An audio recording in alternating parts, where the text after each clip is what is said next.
And that's from our new album, The Witching Hour, dropping tonight at midnight. Get ready and hope you crazy kids are excited for it. Welcome, everybody. Yeah, welcome. It is the Scene Snobs morning show, our morning drive live. Oh, So, yeah. Your favorite snobs here to help you wake up and get ready for this exciting Friday. Every Friday is a good Friday when you wake up with the snobs. We should just see awesome. Super cheesy. Oh, dude, I should hold on to that, right? Yes, you should. Every morning's a good Friday when you wake up with the snobs. Love it. Now pay us and we can do this Monday through Friday. All right. We got some people here. I love it. John Wass is here. What's up, buddy? What's up, John? Good morning. Jumping into the comments way too early to let you know that I'll be postponing my listen through the new Taylor Swift album to enjoy the morning drive. They are that good. Well, we appreciate you, buddy. Ooh, all right. I just got up at midnight and listened to the whole thing. No, I'm just kidding. I mean, who wouldn't? It's T-Swy. Tay-Tay. We'll get into that. Sturdy's here. Damn, John, skipping the new T Swifty. That is dedicated. That's right there, bro. It goes right to the heart. Aw. I'm done with my drive. I'm just hanging out with y'all at Newark now. All right. Even better. We keep you there during the drive, or we keep you there at work. Let's do this. Either way, we're here for you. Dude, you're messing me up with all these coffee cups. I have 3 right now. I know, it's so crazy. We should play which is in what mug, because I've got coffee, I've got jasmine green tea this morning with a little bit of honey and some water. Because the coffee is for the wake up. The green tea is for my head, which has been struggling. Yeah. Sorry if I sound awful today. I have a little bit of sinusitis. So that's all right, buddy. You sound great. As always, you sound amazing. Well, just trying to keep pace with you, Chief. I do my best. So it says whole Z Morning Zoo feel like, wake up, the Z Morning Zoo. All right. Good morning. So, so that's pretty big news. Taylor Swift dropped her new album, which we've heard about like 3 months ago. Yeah. Finally, last night. And we were all excited for it. I'm sure everyone was in their bubbles ready for it.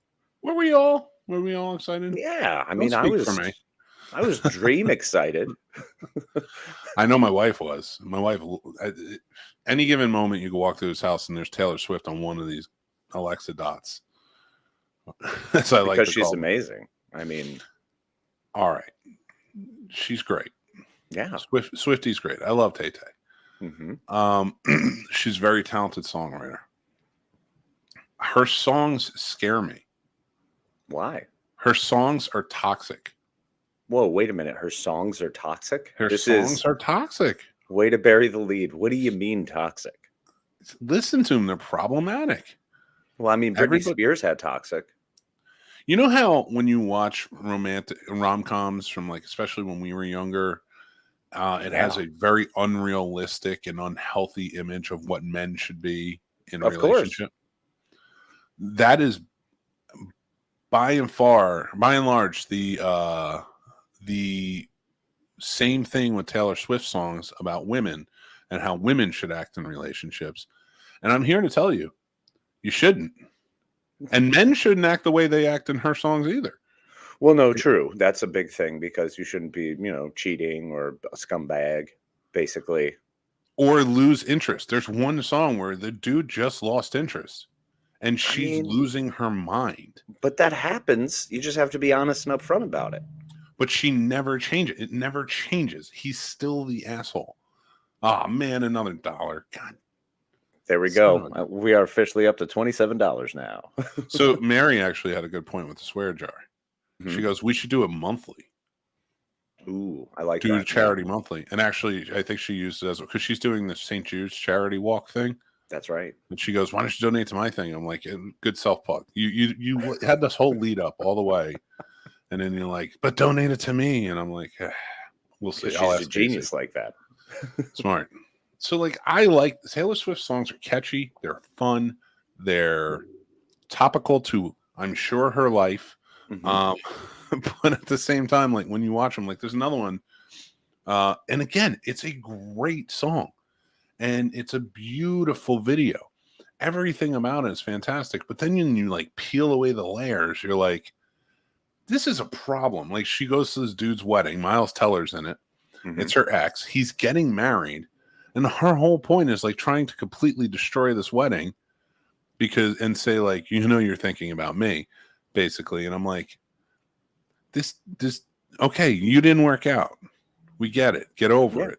He's getting married. He met the one. It seems like a very adult way to think about it. Just, I'm going to go light this on fire. Yeah. I'm going to destroy this other woman's big day. Yeah. I'm just like, it's toxic in my opinion. I still think the Jake Gyllenhaal album was my favorite. Don't even get me started on the Jake Gyllenhaal. Don't even get me started on that. Let it go. Let it go. Like, Trouble. That's one of my favorite jams. I'm not defending Jake Gyllenhaal. I don't know what he's like, and I like him no as idea. an actor. I have no idea who these people are. By the way, as we're saying this, we're just talking. I have a good idea of what Taylor Swift is when I listen to her music. Like, come on, she puts herself out there. I mean, valid. Jake Gyllenhaal, we don't know much about. I mean, it's saying that you know who Harrison Ford is at this age. Sure, he's a curmudgeon, but who was he in the '80s? No idea. A curmudgeon. I don't think he ever changed. I think he was always just who he was. And that's fine. And again, Taylor, you want to be lovelorn? If that's your thing, go for it. That's who it is. But it is toxic. And when young girls listen to it and that's her base, it's like us with all these rom-coms. I can't tell you how many times I embarrassed myself looking like an idiot thinking that you have to act the way a rom-com tells you to act to get. I love it. I love this. It was my entire life. My entire life was do what the rom-coms do. It wasn't until I dropped all that and not becoming because becoming I didn't say it, and becoming a jerk. Almost. My wife's not getting that much money. Come on. And I didn't become a jerk, but I was like, you know what? I'm just going to be real, and I'm going to be me, and I'm going to be what I like to be, not what everybody thinks you should be on screen. And I'm sure how many, I don't even want to know, but how many women were just looking at me like, you are a loser, man. At least 40% of them. At least 40%. At least that's a low number. I think. Mine was closer to 72. I think 72% of all women I've ever been around, especially during my rom-com phases, have always been like, "What the fuck?" I did it. There's another one. $28. So, hey, babe, you're gonna have some money. Get to walk. Casey's on a tear today. So like my big thing is like when I watch now, one thing I definitely hate when it comes to relationships is whenever I'm on like TikTok or something that's videos and you have these men demeaning their girlfriends and the girlfriends are laughing about it. I'm like, I would never, like, I joke with my wife. I've never called her like something so demeaning. Mm-hmm. And I don't, and treating your women like complete and utter garbage. Like, what is that? That's not negging. Love. The whole negging thing. I've never understood the negging thing. I'm always like trying to pump your people up. Like if you really love and care about someone, you should build them up, right? You should make them feel great about themselves. You should make them feel empowered, and you should be there as a partner. Of course, all of these things I didn't figure out until about 15 years ago, but at least you figured it out, and that's earlier than most. That is fair. So that's a really important part. So I don't understand the put downs that now look, there's joking and there are relationships where those jokes work. There's jokes that might sound appalling to us, but some people it works. I mean, that's their relationship and that's great. And I respect that. Everyone has their boundaries. Everyone sets their boundaries. I just feel like there's early on in life, we have unhealthy boundaries that we don't really set because we're worried about trying to be with someone or please this person that we think we're supposed to be with because that's what love is. So, and I've learned, especially through trial and tribulation of being married and such, and we've had bad times, we've had good times, but I have definitely learned in my life that you both have to be in a good place, and the only way you're going to be in a good place is when you're in a positive place. And one of the methods that like we learned through it is like you have to be positive 5 to 1. For every one negative, you have to be positive about 5 things. Like, and you do, and when you start doing that, like I remember hearing that, and I'm like, that's a lot of positive. I don't know if I can do that much. That's so much. But as soon as you start trying it, like it wasn't even a week. It wasn't even a week, and you're like, okay, and now you're thinking about things more positively all over, and it spreads like wildfire into the rest of your life. Truth. Yep. Once you actually start moving in that positive mindset, it's amazing how many things continue moving forward and building in a good way. And that's coming from someone who you can speak on it. You've seen it. When I'm negative, man, everything's negative. Yeah. When there's a rain cloud, a storm cloud, everything is stormy. There is nothing positive. It's nothing but the fog. So it's nice to stay positive and try to keep working on being positive, and being positive reinforcement to your mate should be exactly what you're going for. You're supposed to be each other's person. Not that I know about this. I've never been married. No, but you've been in relationships, and when you're in a negative place too, the best way to get out of it is by looking and being appreciative. And like if it's with somebody, like I think about the things that I appreciate about my wife, my kids, things like that. If I'm upset or about something, and that helps you break that. Oh, what am I doing? The things that I'm upset about don't really matter. I really appreciate who she is here and what she does here, and using her as an example. But you can do it with yourself too. Like, if I'm really down on myself, like I hate my body, I hate where I'm going, like I hate that it's like this, and then it's just like I'm in a really negative place. I'm like, what do I appreciate? Well, I appreciate the Scene Snobs, what I built. I appreciate my friendships. I appreciate my family. I appreciate like what I put into it and stuff like that. So it really like it comes back, and like it just helps bring you out of the funk quicker, I think. Yeah. Oh, absolutely. That's very true. That's a really smart way to look about it. That's sort of what I've had to do too, is just as someone who deals with those dark swings, you just got to remember the good, maybe focus on the good and be happy about the good and push towards the good. So great way to start your Friday. Absolutely. Positive reinforcement. Before you put on the snobs, who will make you feel positive anyway. Oh, yeah. Just say to yourself, I am special. I am strong. I am awesome. And I'm never wrong. Meaning me, enough. Me, not I'm you. Smart me. Enough. Good enough. I'm smart enough. And gosh darn it, people like me. Hey, Stuart Smiley, man. He had it right. He did, man. Absolutely. Look, we made jokes about it. It was literally a sketch making fun of it. And yet it works. It does. It works. So. You could say it. Sturdy says all of her songs are about him. She really wants him. Sturdy. Well, we know she does, man. I mean, obviously, she was singing that hard. She knew you were trouble when you walked in the door, Sturdy. When she sees you, she sees red, as in the logo for horror was so Sturdy. I am absolutely loving these insights from the human condition through the eyes of the snobs. We don't know anything. We just try. Yeah, no, we just made a lot of mistakes and found things that occasionally work. I'm with you, John. Hey, all right. Thanks, guys. Thank you. Well, there's a lot going on, and I know I don't want to cover news, but I want to kind of cover some of the things that are going on in the world today right now. Okay, we do have a lot going on. Well, for one, we talked about Taylor Swift. I wanted to get into this Meghan Markle debacle. It's like she's like being called a hypocrite. Over what? So get this, right? And I have a whole thing here. Okay, here we go. I want to get your opinion on something. I love that we're getting into the Markles. The first 15 minutes of the show, let's do this. I'll be defending her in this scenario. Oh, fantastic. All right, I will be attacking. Wait, let me prep for it. Yes, Meghan Markle. Yes, we may begin. I like how you made that character English. Yes, naturally. They just hate her. Okay, so Meghan Markle was on Deal or No Deal years ago. We know she was one of the models with the suitcases, and she's come out and spoken as add to it as like it was demeaning towards women and things like that, and whatever. Well, I guess she was on 90210 and did a couple of other like modeling jobs and stuff like that. Mm-hmm.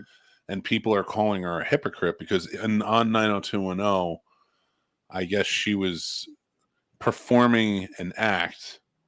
I'm just going to throw some letters out there, J and a B, and you can mix them up however you want and figure it out. So real mystery there. That's a good Friday morning brain teaser.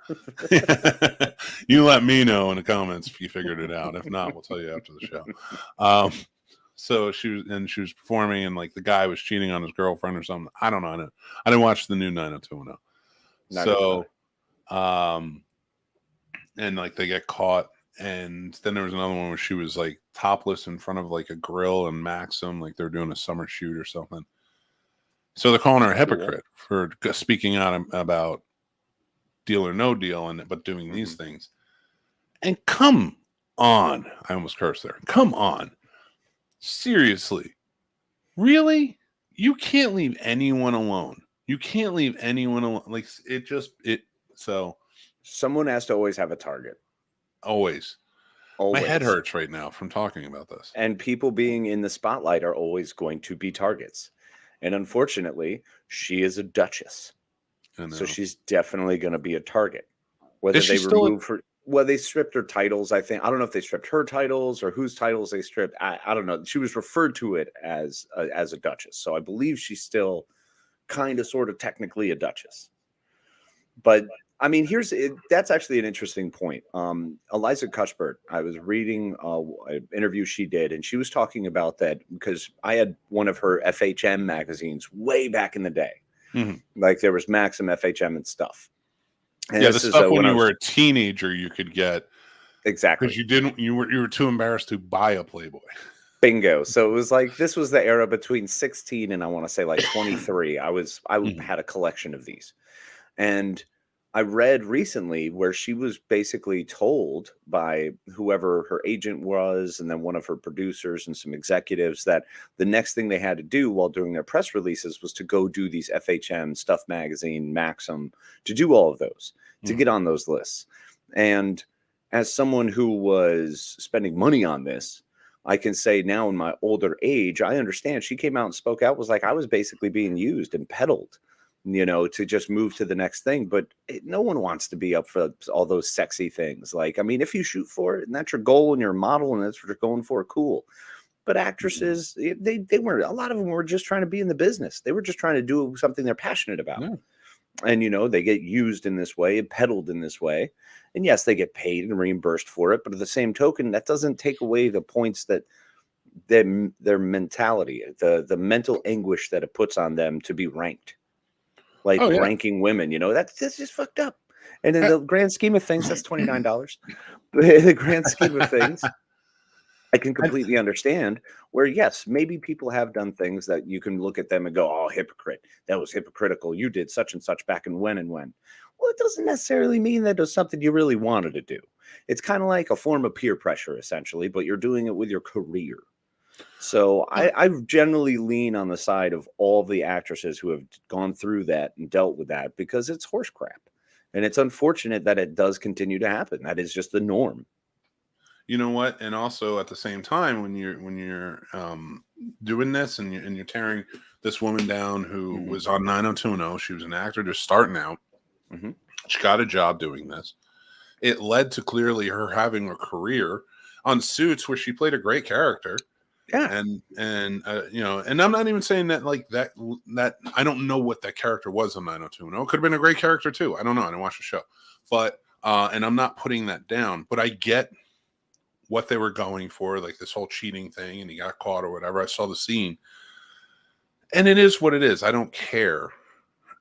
But if you're going to attack a woman who took a job as an actor and did a job as an actor and hasn't spoken out again, hasn't said anything, but you're not going after the Marlon Brandos for physically assaulting a woman on camera. Yeah. Or the countless other actors and directors and, the men. And I'm not making this let's go after all men because there are women, female examples too in the industry as well. But if you're not canceling Marlon Brando, dead or not, take away his Oscars, take away that, for doing that. Like, that was a horrifying thing that he did. Mm-hmm. But it was like, oh, but he was in our tour, and he was this, and he was Marlon Brando, and he gave us. I don't care. I don't care. Yeah. It doesn't matter. In the fullness of time, it doesn't matter. What Marlon you've Brando done has to done assault nothing. and hurt someone else is not okay. Marlon Brando has done nothing in his life that makes me like, oh, it's okay. Like, nobody has ever done anything in their life where I'm like, oh, it's okay. Like, but there are degrees. You know, there are. Well, that's why they have laws. There's assault, and then there's assault and battery. You know what I'm saying? There's assault and battery, and then there's malicious wounding. You know, there are levels of everything, and so I'm with you on that. I think we all know about those levels. I think Marlon Brando's case, it would be assault and buttery. If you don't know what I'm talking about, look it up. It's terrible. Listen, you can make a joke about anything. I still maintain that I don't care. The classic Ricky Gervais line, you know, you get offended, I find the joke. That's why I'm living a better life. That's true. Yeah, the positives. So, but we know, you know, you're going through this and you're thinking about like all the cancellations and stuff like that. But there were a lot, and like we've talked about this in the past, where it's like there's some things where your past should not make you canceled. Agreed. Assault. Yeah, like I mean, if you paid your debt, even then, I'll throw in and be like the Michael Vick. Everybody hated Michael Vick, didn't think he should come back. I don't like him. Mm-hmm. I don't respect him. Dude went to jail, paid his debt, and the NFL was like, you can play. Mm-hmm. You paid your debt. Plaxico Burress, the whole night. Like, I've got a lot of issue right now with the way the NFL is currently run, though, which is one of the reasons I don't really watch anymore. I've basically pulled back entirely because I'm tired of these people who assault women, who assault other people, other players, and they just get a little slap on the wrist and come on back. The owners who are just egregiously committing crimes left and right, and yet, it's fine. They're billionaires. You know, are you still on Robert Kraft? Calm down. No, man, not Robert Kraft. I got over Robert Kraft. Leave him alone. Yeah, no, I'm good there. I was talking more like the Dan Snyders, more locally. God. You know, that guy kind of problematic. I hope he never gives up the Commanders. Oh, man, just keep tanking them. It's fine. I hope forever he just holds on to it because I love the seething. Like, I don't want to call them Redskins fans, but that's what they are because they're the ones touting like Washington football. They never changed the names, blah blah blah. It's like they're just seething, and it's like, I mean, like, listen, he's horrible. And what they did to those cheerleaders is downright disgusting. Absolutely. And I'm not saying he should keep his power. I'm saying that I want to see it go down. I want to see the train wreck happen of that team. But he should be at the helm. Oh, agreed. I want this to continue just as downward spiral until the point where they already barely have fans showing up to the games anyway. It's wonderful. Whenever a team shows up, it's like most of the opposing players or most of the opposing team's fans that are out there. It's wonderful. Like my level of actually going to see anything anymore is like nil. But I did hear you've got like a 3%.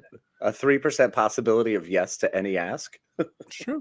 I did hear rumors that they were buying land in Woodbridge in Virginia and possibly moving the stadium there. Yep. And that's great because I'm going to be here for a while. So, you know, they're going to still suck. Yeah. And it's going to die. All that allure is going to die down, you know, after maybe a couple of years. And I can go see Giants game. Like, Giants play the Commanders for like $5. I'm cool. Yeah. Oh, it's delightful. I'm super excited for that. Yeah. And now you can, but I don't want to go all the way out to Baltimore. Well, yeah, it's freaking Maryland, and it's a crappy stadium too. I'm always afraid something's going to fall in that stadium now. It's so rusty and gnarly. It's like they don't even, as rich as they are, they can't afford to take care of their own building. It's like, cool. They are the quintessential 1%ers. Like, oh, we're not taking care of anybody but ourselves. Yep. No, absolute truth. John says, you learn more about your mistakes than just always succeeding, Casey. That's been my experience. Yes, John. And let me tell you what, through all my failures, I've definitely learned that, you know, everyone's going to make mistakes, but if you repeat them, it's a horrible mistake. So you got to learn from your mistakes. And I agree. Those have been my best lessons. The only amendment that I would make to that is I've never made a mistake. Naturally. Of course. Oh, wait, that was a mistake. If Snyder gets voted to sell that team, he said he is going to tell on owners' wrongdoings. Good. Do it. Air that dirty laundry. What I don't like that is, why do you billionaires only call one another out after they get called out? Because that's the club. That's what they do, man. It's quid pro quo. You either lock yourselves down and everybody's inside the club, and then once someone starts to get kicked out, they're like, well, I'll tell everybody what happens in this club. I one time told Casey I won't tell all his dirty secrets if he lets me stay on the Scene Snobs. Yeah. No, that was a legit thing. Yeah. I'm still here. I'm not gonna tell you. We switch underwear every week. Oh wait, damn. I'm off the show. Come on, man. Just because I like the way that the elastic is looser on me, it just feels better. Belt size equator.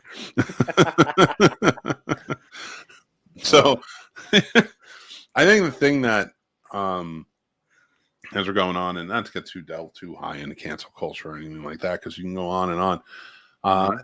The fact that we don't do it as a case-by-case basis drives me crazy. Well, it's accountability, man. I mean, let's just get rid of that cancel culture. The cancel culture is the only power you have. In a world as a consumer, the only thing you can do is not buy it.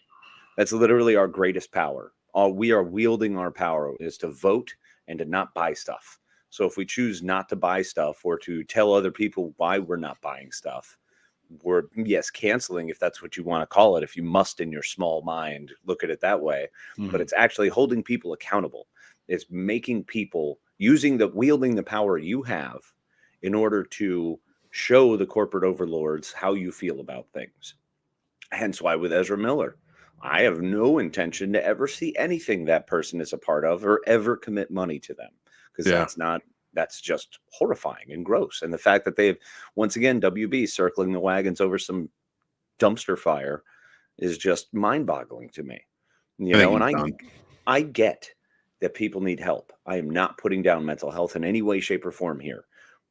But that using that as a crutch to lean on to continue your terrible behavior without ever actually doing the things to go get help, that's completely just bunk, in my opinion. And so I'm all about holding people accountable to their actions. I think the thing that at this point has to make me laugh is that well, like with the Ezra Miller, like you see all these things, like he's facing up to 26 years in prison. And it's like, oh, is that what the law says? Yeah, no. If it was one of us, it would be 26 years in prison. Yeah, of course. He's not facing any prison time. He's not going to get anything. He's going to do the classic, the Dennis Leary had the joke where it was all about rehab. He's like, if you just go to rehab and say, I'm sorry, you're back in. Everything's fine. You can do whatever you want. Just go to rehab, go to whatever care you need, come back, say sorry, and people love you again. Yep. And I think we're all sick and tired of it, and we're all off that wagon. And it's time for people to be held accountable and for us to use our power in the manner in which we can wield it. I'm tired that, I mean, listen, I'm preaching to the choir at this point. It's not even really a point of why even argue it, but I'm getting tired of the accountability not happening fast enough. Does that make sense? Mm-hmm. Like it's you want those wheels to turn to the point where it happens now. Because if we get arrested or we screw up at our job, what happens? We're fired. We're in jail. There's no options. There's nothing else extra happening to us. You know what I'm saying? Mm-hmm. Whereas these other people get to wander around freely for months, years, just having done what they did, running to other countries so they never have to even face the music. Yeah, it's so odd and drives me crazy that, you know, we are still letting Taylor Swift go and make albums, especially after everything she's done to Jake Gyllenhaal. It just drives me crazy. I don't know how we categorize the mental attacks that some people put on, but yep, fair enough. I brought it around full circle. Full circle. No, I just because cancel culture, I'm going to start getting to a seething place, and now we have a swear jar. It's not a good idea. It's probably not. Like, I will fund St. Jude's for the next 40 minutes. That's it for the next 40 minutes if you let me go. Yeah, so let's move it along because there's other things happening in the world. There's some crazy other things happening. So Kevin Spacey, he got acquitted on the trial with Anthony Rapp. Really? They can, Wow. and Anthony, and again, I don't know what happened. I wasn't there. He was young. Whatever. It was 1986. I can't say. Yeah. I don't. I mean, the guy's really sticking by it. So like, it's hard when you're.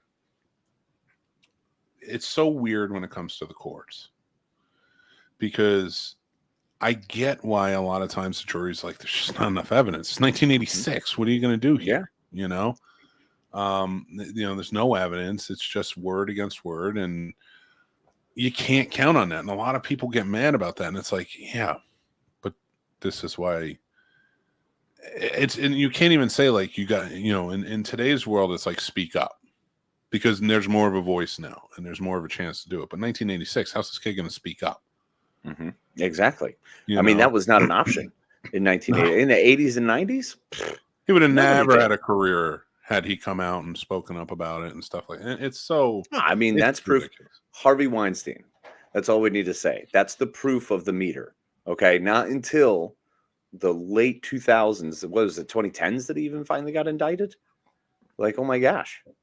So yeah, it's 2014. Yeah, it's a more recent thing now, and I think it's great. I think this is part of the movement we need to see, and it's the groundswell, and we're about 10 years into it, and it needs to keep going forward. And it's just it's a matter of accountability. And you know who really gets like the Harvey Weinsteins thrown out and stuff like that? Like the Seth MacFarlane's talking about it early, and being, not being afraid of the power behind it. It's the us's. It's the scene snobs, really. Like, we're just calling people out who are really bad. It's our sense of justice. That's what we're doing. Spilling tea. My justice parents died when I was young, and I had to fight all the darkness in my city. Oh, yes, Master Mick. May I also get you your tea this morning? Anything else for you before you go and murder on your rampage? I mean, I love that you went straight Alfred. You're like, that's it. That's my lot. I'm Alfred. No, I've learned to accept it. I'm the guy who's just working behind the computer going, yes, understood. Please don't die. This one is not your fireproof suit, sir. You can even just be like, I'm Nightwing. No, normally I'm Nightwing, but I've accepted now. When I'm sick, I become Alfred. That's what it is. Whenever I'm under the weather, I immediately just move to the Alfred position, because I'm like, it's an easier life. I could just I could clean and cook, and that's pretty easy. I'm fine with that. Alfred, I expect my goddamn dinner on the table. Yes, sir. Your lobster thermidor, your favorite. How quickly will that jar be filled if Mick switches to very quickly? Real fast. Very quickly. Real fast. Once again, power to vote. And I hate everybody. It's happening in 3 weeks, folks. 3 weeks. Yep. November 8th elections. Make sure to get out and vote. Doesn't matter which side you vote for, but flex that power you have. First thing I made my wife and I do when we moved was register. Register at the new place, ready to go vote. And the nice thing about Virginia is it has same-day voter registration. Yeah, exactly. And I still haven't found where the heck I'm even supposed to go for my voting place. Like, I'm still like, I know it's on early voting. Oh, they are. And I actually have a letter from them that says where it is. For some reason, you ever have one of those things that you try to read and it just doesn't exist in your mind? It's not real. So wherever this voting location is going to be an adventure figuring it out. I'll send you a number. There's a number you can call and you can find I've got that one too. Yep. Then get on it. Right here. You are literally telling everyone to exercise their power to vote, and you're like, I don't know what I'm doing. Well, I'm registered. I just have to go find my place. I want you to show up at that vote booth with the exact outfit you're wearing right now. Deal. Minus pants. Who says I'm plus pants right now? Touche. It's the morning show, bro. You're lucky the top is covered. It's funny. I went to go get coffee from Dunkin', and I think I left around 6:10. Just ran around the block, went and got it. I'm out now, and I hate myself. But I threw on pants. I took a shower, threw on pants, and went. And immediately I get back and I'm like, oh yeah, we're going to go do the show. And I immediately take off my pants and put on shorts. And I was like, yeah, I'm only going like after last weekend, only comfort this weekend. That's as far as I'm going. It's only I'm watching Joe Bob tonight. I'm chilling out, just enjoying my horror movies, hanging out. I'm going to eat junk. I'm going to go out with my wife tomorrow night for her birthday. And then that's like, I don't want to. Oh, and I have the football games tomorrow. That's like the only like I have to be a good dad and go. Yeah. When you have to put your pants on. Yes, the only pants necessary things. I'm the same way though. I mean, I've got the kiddo tonight to go grab her up, and it's Friday night pizza party, and then tomorrow is going to be mostly us in costumes everywhere. So that'll be fun. So I mean, yeah, if I could just avoid wearing real clothes, that'd be great. I mean, robes, always robes and sweaters. That's my life now. Yeah, there's a moment where like during the spring, I'm like, I will go from October to maybe mid-May, where it's jeans and sneakers. And then when I get there and that first beat of sweat drops, it's cargo shorts and like flip-flops. Now Crocs. Shorts. I don't even have flip-flops anymore. I have Crocs. Whoa. My wife went to the Crocs? My wife bought them for me. And they're comfortable. Once they mold around your foot, they're comfortable. Okay. But I can't wear flip-flops anymore. They're destroying my knees. Oh, yeah. No, mine too. I had to get off of them. I actually went to dad sandals. I like the Mandals. Dude, do not pretend you went to Mandals. I've always had Mandals. I was a Birkenstock guy who went to Mandals. It's true. First time I met Casey. Well, no, because you were working behind the bar when I met you. But yeah, first time I met Casey outside of the bar. This guy was like 28 years old, and he was dressed like a dad. Yeah, no, that's valid. I've never really had to change my style, which is nice. I just added sweaters. That's all it is. Which is always funny to me because back then I used to come down to Virginia to visit, and you dress like a dad, but you weren't a dad at the time. Correct. And then I remember I came down one time, and it was like maybe like 5 or 6 months after the last time I came down, and you were like, "Dude, you want to come to my baby shower?" And I'm like, "What?" Like, you having a baby? He's like, yeah. Like, yep. What? I'm still like, I was so confused. I'm like, yes. I was like, I did not know this was going to happen. And I think you said the funniest thing to me where you're just like, it can happen that fast. I was like, yeah, I guess that's true. I mean, it's true. That's what happens, man. It does. It does. It happens that fast. I get it. Sturdy says, happy birthday to your wife, Mick. I will let her know, of course. Yeah. Happy birthday, the more I hear Casey do different voices, the more I want him and Morgan Freeman to narrate my life. First of all, you self-indulgent. I can't say a curse word. Andy Dufresne was my friend. Hello. Good Morgan morning. Freeman. Morgan Freeman was God. This morning, Aaron Sturdivant woke up and decided it would be a different day. So now all you get is Casey as Morgan Freeman. As Morgan Freeman. It's even better. Have you gentlemen ever considered wearing kilts? He has like 4 of them. So I have 2. I have my Utila kilt, which is a delight. I'm a big fan of it. And I also have my Black Watch kilt, which is also wonderful. But it's like the full, like, heavy duty. The Black Watch is like the Utila kilt is like a summer kilt. Like that puppy has got like maybe 2 layers. But the actual kilt that I wore for I think I picked it up when I was like 23 or 24 bartending, and just have worn it every St. Patrick's Day. And there are some people out in this world who do not want to think about me in a kilt because I wear it traditionally. And sometimes I've seen him. I know. I've seen him after St. Patrick's Day, after he worked when we lived together, and he decided to fall asleep on the floor. Yeah, because it was delightful. In the kilt. Yeah, because it was cold. Don't stay down. That's gravity doing that work. Oh my God. I do not have a kilt because they don't make them in my size. Sure they do. You can't cover the earth, dude. I've tried. No, bro. Look, maybe you just need to buy curtains and pin it. I will take your biggest, plaid curtains, please. Exactly. It's way easier. I mean, you don't have to worry about fashioning anything. That's nice. I don't. I mean, I'd wear kilt. I don't care. I mean, my brothers always do for St. Patrick's Day. I always like when it comes to St. Patrick's Day. I hate everybody who just like gets right into it and is like, what do you mean? Because I grew up Irish Catholic from Jersey. Like, you're always Irish, and that's not always a fun thing. Like, everybody's like, oh yeah, Irish on St. Patrick's Day, everybody's hammered and happy. Yeah, no, it's great, but that continues after day after, and it gets old. It doesn't get like, it's not a party the day after or all the surrounding days afterwards. There's a lot of other things that come into it. You guys get to drink for not you. I know you're Irish, but not anymore. Fair. I beat it out of me. No. I was just going to say I'm not drinking anymore, but I didn't realize you were talking about being Irish. Like, I got some saddled straight up Irish.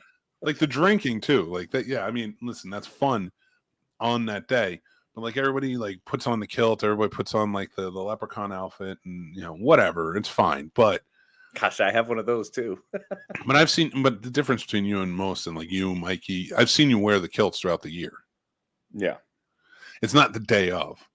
True. Like, I love my brothers. They grew up Irish with me, but like they get all into, like super duper Irish on St. Patrick's Day. Like, and it's like, shut up. It's like the day I don't want to go out. That's why I like being Irish, because you can listen to Dropkick Murphy and Flogging Molly and just be a little bit less angry and a little bit happier for that period of time. No, and that's when you know you're truly Irish, because you're always grumpy.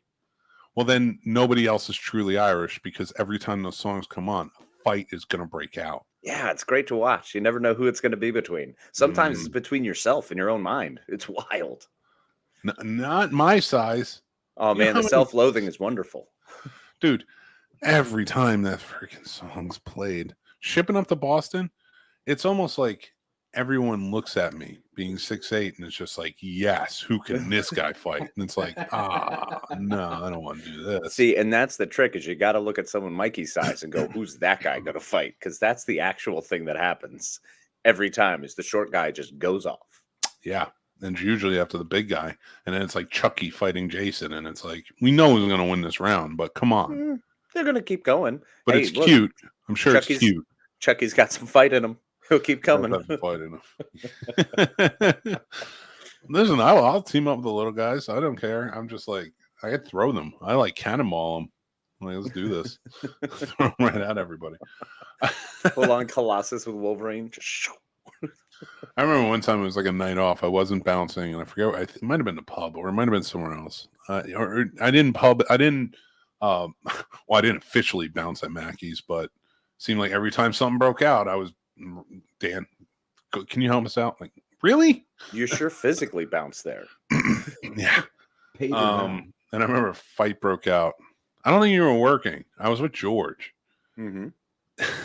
I was just like, and everybody was like looking at me, because I don't even know who was at the time. Like, Tank wasn't there. Tank was the only one, and Chase was good for it too. But Tank was like the one who took care of things.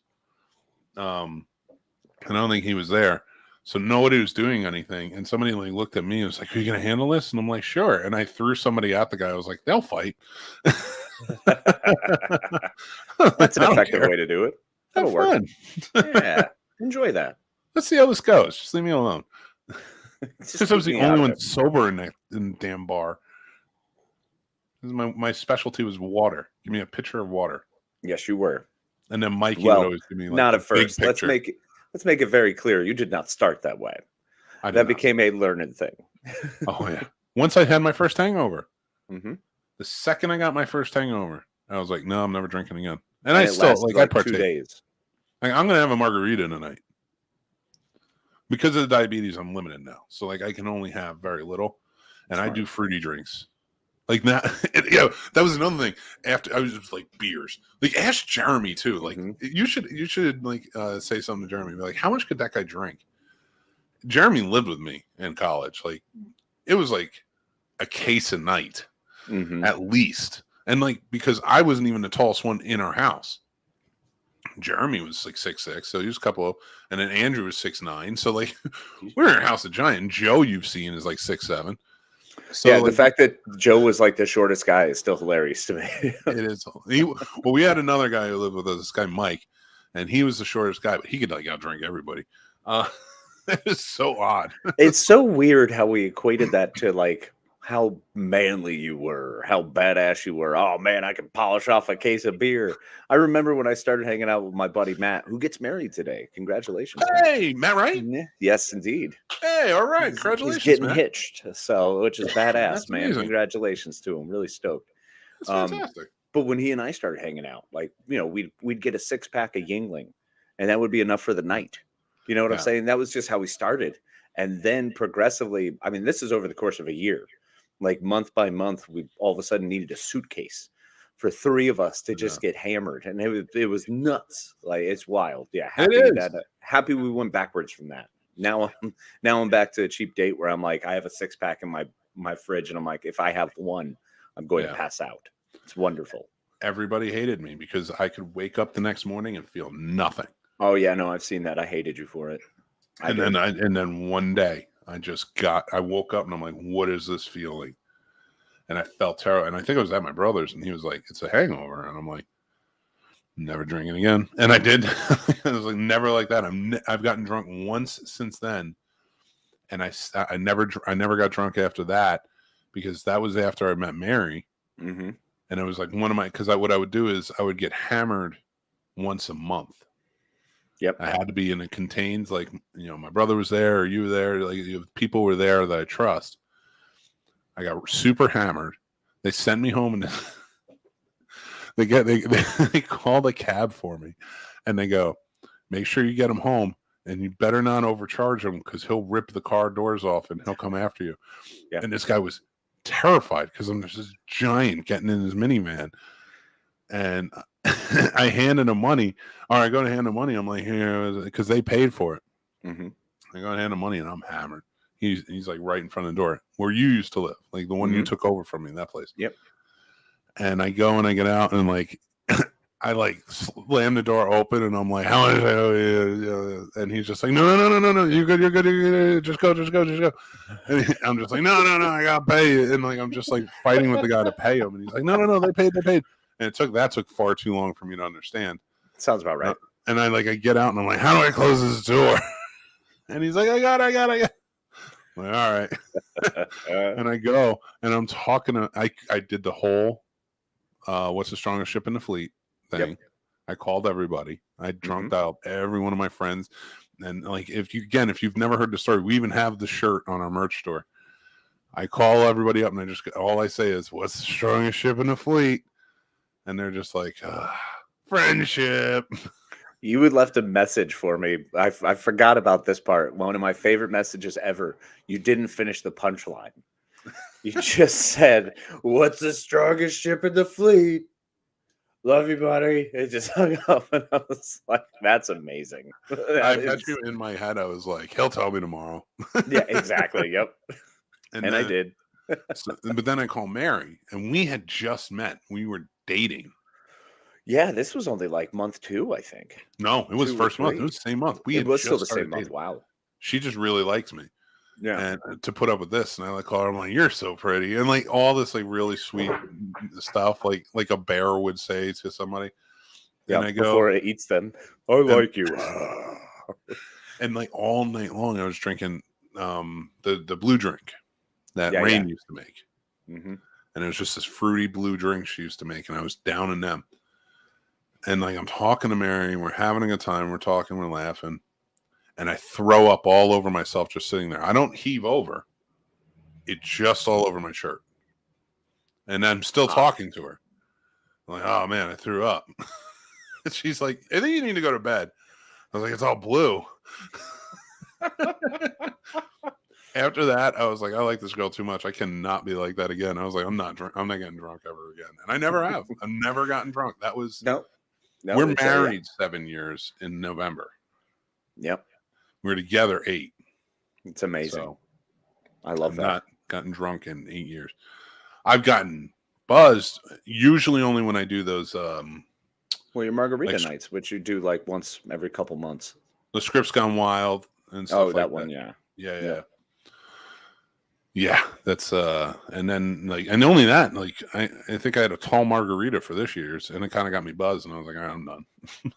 That's the thing, man. I like Buzz. Buzz living is great. That's about where I stop now. I'm like, nah, I'm good because I don't get drunk anymore. I just fall asleep. It's not even fun. It's not like, oh yeah, party time. No, I just go. Well, I need a place to a nice corner with a blanket, and I'm good.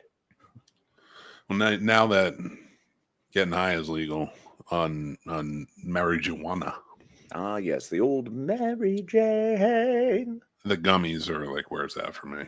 Mm-hmm. Yep, absolutely. You're getting a little too personal, Sturdy. I'll tell you off the air. I'm not telling everybody on the air. It's my anniversary. But you could take a good guess. If you know me well enough, you'll figure it out. Yeah, actually, you will figure it out, Sturdy. You not don't only even have to think that hard. it was the last possible day I can make a Back to the Future day work. Yep. It makes them happy though, Mick, and that should count. It's true.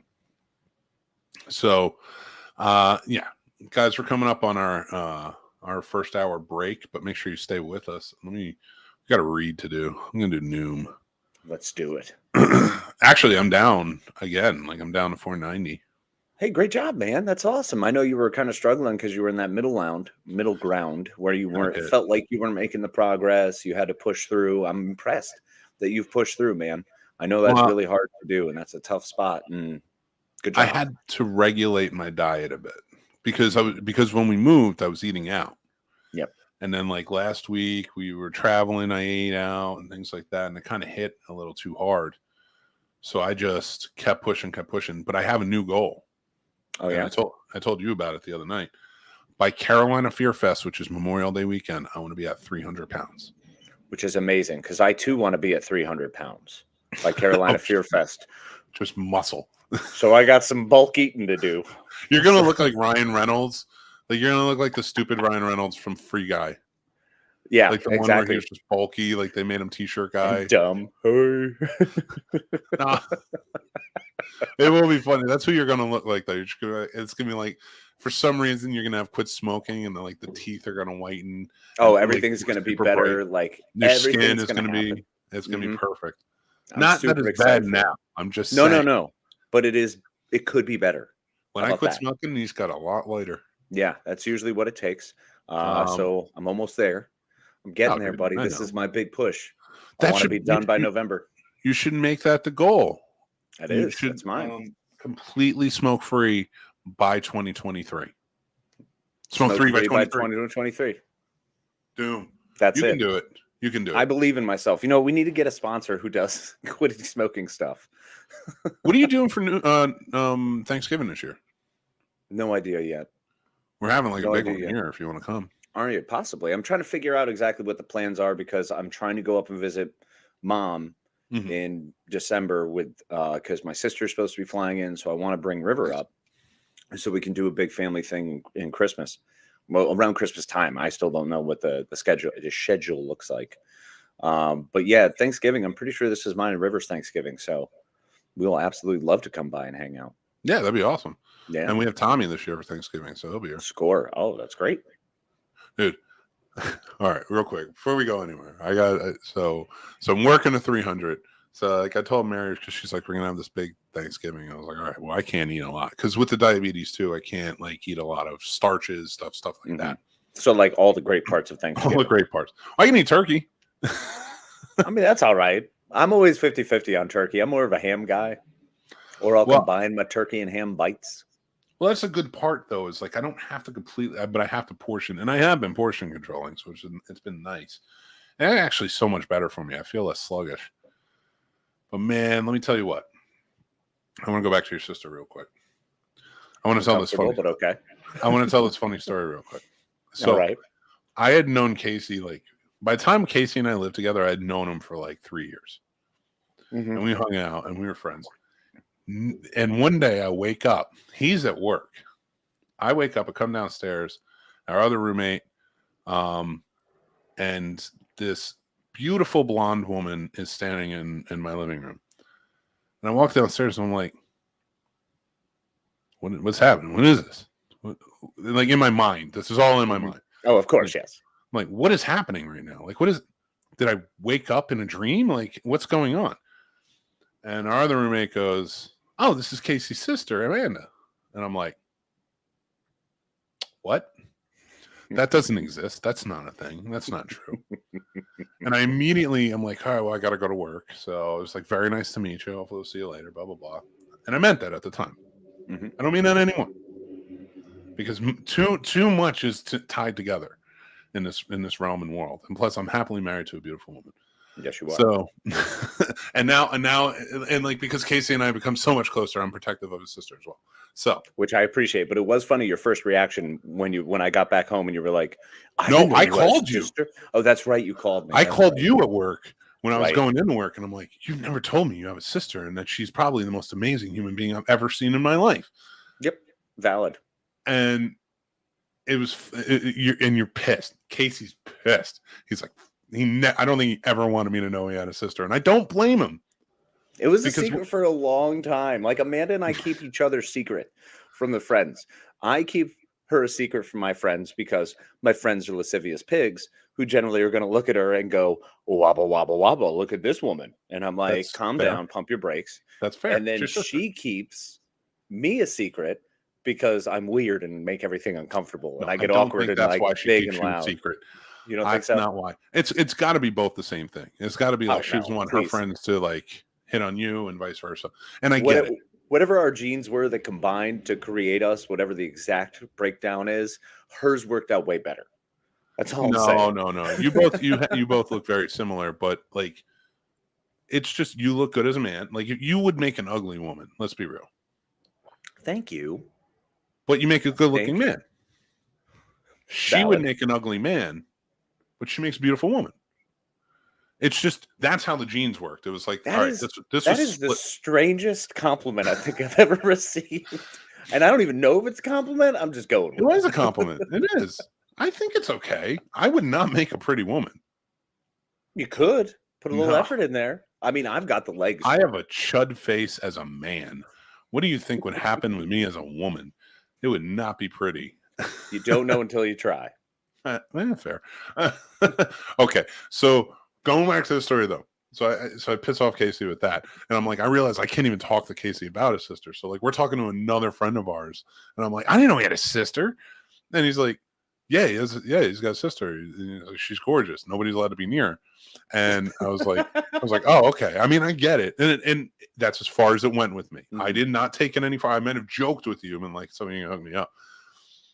Just to bust your, and you did, and I immediately took that. It took me a long time to get over that, and there was also understanding my sister and getting to know like what a badass individual human she is, and she can handle her shit. I'm not worried about it. That's $30. Hit $30. She don't want no scrubs. She don't want no. No.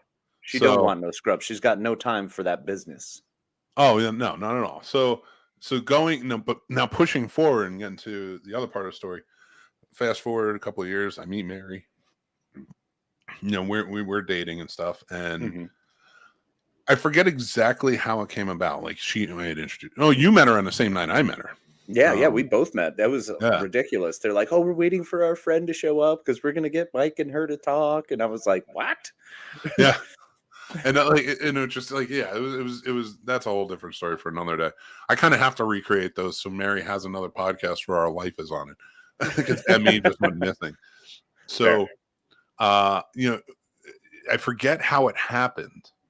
I think I saw Amanda on her something because she doesn't do the social media as much anymore. She does Instagram. So I think I saw it on her old account, and I'm like, how do you know this human being? And I think I said that. I think I said human being, and she's like, oh, we go back a long way. We were friends for a long time. She was like one of my bests. And I was like, are you kidding me? And I was like, that's Casey's sister. Yeah. And I thought she was going to like turn over. Like she was going crazy about it. She was like, what? I'm like, yeah, that's Casey's sister. Yeah. And then she brought it up to me almost immediately. She's like, what? You and her? I was like, yeah, I know. She's she got all the good. It's like twins, with Danny DeVito and Arnold Schwarzenegger. I am clearly the DeVito between the two of us when we're standing side by side. No, I've always been a DeVito fan in that movie. He was the fun one. I will say this, everybody, if you're like, oh yeah, Casey's got a sister. Oh, she must be hot. I've met her that one time. Mm-hmm. If you think protective isn't even the word, I've met her. I'm a married man with kids who's super happy. And this man has only let me meet his sister once. There's no letting. My sister is... Okay, your sister has only allowed me to meet her once. There you go. There you go. She's like an elusive cat hunting in Africa. You don't see it unless they want to be seen. She's off doing amazing things. So like she's crushing it. I mean, she's got her own business. She's doing incredible work out in Cali. She's crushing it. She's doing we're doing awesome things here. Yes, we are. I'm not putting you. Look, there doesn't have to be a comparison. I'm not putting us. It's down always to praise everything her I do is a comparison. Everything you do is compared to yourself every day. You know what? Howard Stern's got a show.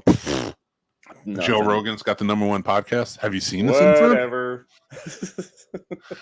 John says, "Congratulations, Mick. Thank you, buddy." We got a lot more people just morning, joining. Jason. So I'm like not bailing just yet. Good morning, friends. What's up, buddy? Mick, I'm so proud of you and happy new as hell. It is. It really is keeping me on point. So like I do appreciate it. And I've started walking more. Like I was only doing like 3,000 steps for a little while there, just because I was in like not a great place, especially I just wasn't in a great place. So now like I push, like I got up last night and I did an extra 1,000 because I was like, I want to do over 1,000 of my goal. Good job, buddy. Bravo. Thanks, buddy. Jeff, what's going on, buddy? Jeff, what's up, buddy? He has a great interview out. He's got a couple of them that just came out. But you should check them Loretta Swit one was amazing. I think this man.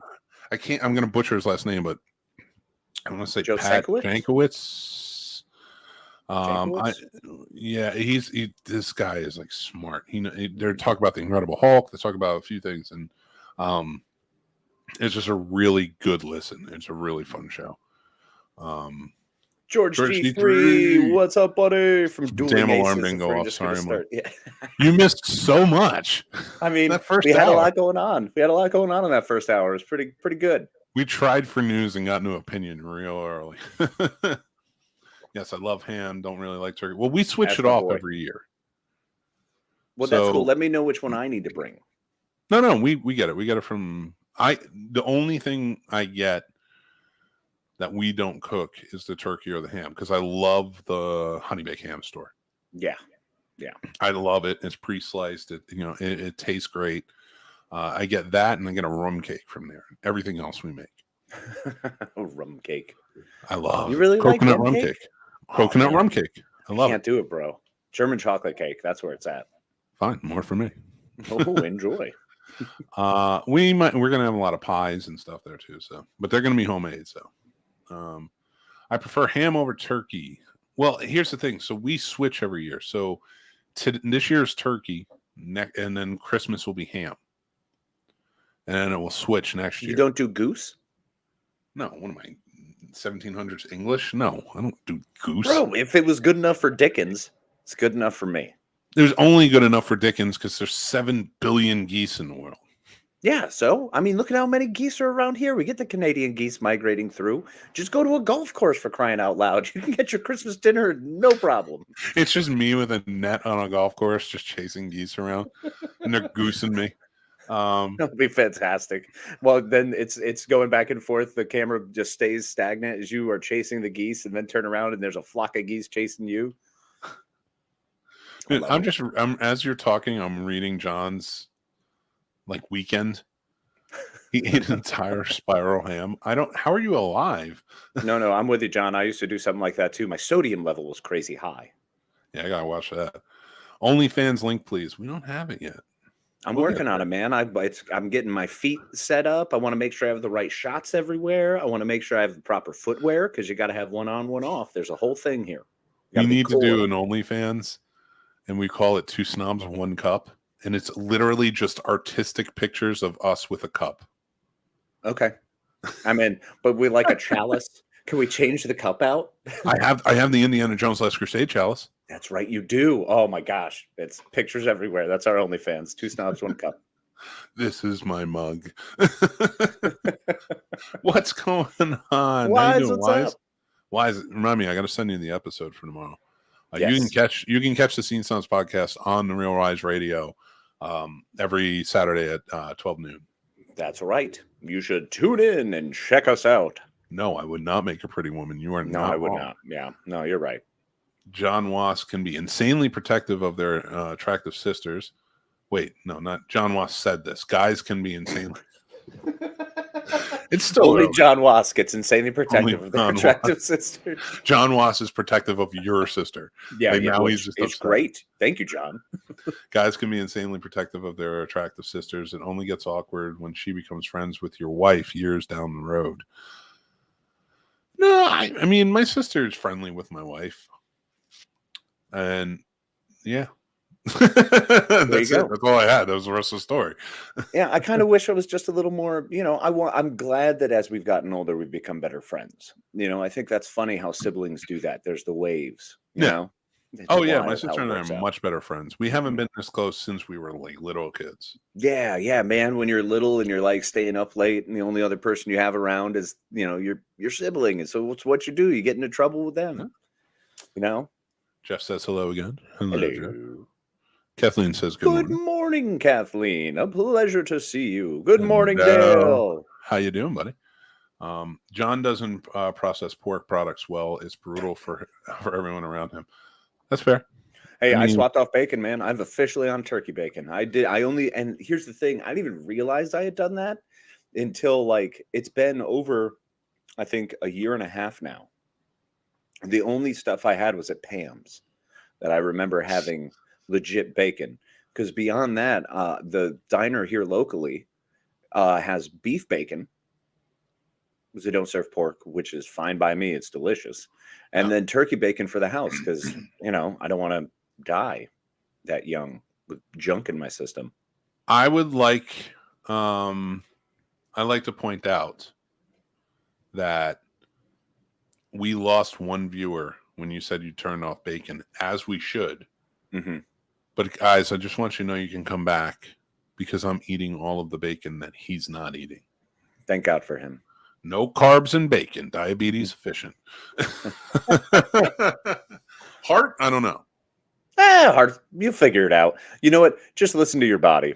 Oh, Roxette, listen to your heart. There you go. We accidentally stumbled upon another morning song. In case you haven't been listening or haven't checked anything out, please listen to some tunes for yourself, and you can find them over at the Snobs Nation Discord. Can somebody just... Yes, that's true. We do have a Music Snobs channel. And I will say this. And someone please hire us where we can play music, because I would jam out all morning long. Oh my gosh, it'd be fantastic if we could just be like, hey, you beautiful kids and cats, get ready for this next little ditty by the Stones to get you rolling in your morning. And when he says it, he's very literal. He's like, only kids and only cats. Yeah, seriously, no. If you're not a child or a cat, I want nothing to do with it. My cousin just posted yesterday that she found chicken bacon. Interesting. I'm not sure what chicken bacon is. It sounds interesting. Probably similar to turkey bacon. I don't trust it. Wait, but don't you eat turkey bacon? I love turkey bacon. I don't know if I trust this chicken bacon. Yeah, chickens. Let's face facts. Turkeys are the cleaner of the two birds. That may not be true in humanity, and you were a farmer, so you know the truth. But I don't want to know. To me, turkeys like wear monocles and top hats, and chickens are just like street urchins. No, that's 100%. Yep, that's exactly how it works. I am two people's child, so I am in. Nice. Yes, you are, Sturdy. Stirred is the word. You're a kid. Curds in. Have you heard? I says stirred. The stirred is the word. Oh God, we're getting into it. All right, I don't know how many more bars I can go before we get kicked out. Before this gets thrown down.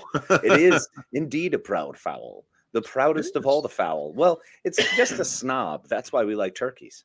Turkeys are the snobs of the fowl land. That's okay. This is what we have to do when we get back from our break, because it feels like the break is coming up. We need to make sure that we decide which animals are the most snobby in each category. So therefore, those are the only animals we promote. Yeah. And guys, stick around. You're going to want to hear this. All right. Before we go, though, again, we're only taking a quick break, so just stick around with us. We'll be here. But guys, if you want to try Noom too and see if it helps you, go take their quiz. It's free to take now, and then they kind of get you a plan together and talk to you before you join. It's a lot of fun. That affiliate link is down below in the descriptions. But Noom does have daily lessons, personal coaching sessions, support groups, tracking systems, and more. They're going to tell you, and they're not going to tell you what you can or can't eat. They don't with me. Like, I know I make those decisions based on myself and like how I'm feeling, and it does feel good to do that. They don't believe in those good or bad foods. Like last night I had port wine cheese and some Triscuits. I was going to eat Doritos. And I was like, you know what? I'm going to eat a lot more Doritos if I grab this bag. Mm-hmm. But if I have the port wine cheese and the Triscuits, I'm only going to eat like half of what I would. And you're going to feel way better about yourself. And the calorie count was so much smaller. So you make decisions based on that. You think about that. Now, am I never going to eat Doritos again? No, of course I am. But if I eat them earlier in the day, I know I'm getting like 10,000 more steps, you know what I mean, to help burn them off. So that's not true. Maybe like 4,000 more steps. That sounds good. Let's go with 10,000. 10,000 is good. Instead, Noom is going to give you the knowledge and wisdom you need to make informed decisions to fit your lifestyle. So go check them out in our affiliate link, see if it works for you and helps you out. All right. We will be right back, everybody. We're going to put on some nice commercials for you. We're going to keep you entertained with some Halloween fun, and then comment along with them and let me know what you think. And we'll make sure to be back with our Detroit, Michigan update of your traffic. It's Detroit today? Okay. I'm doing Detroit today. All right. The fun machine in participating Hardee's.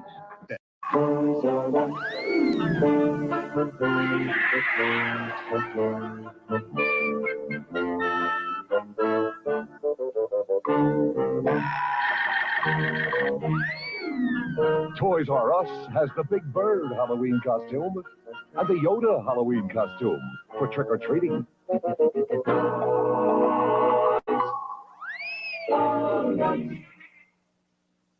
You think I'm mad, don't you?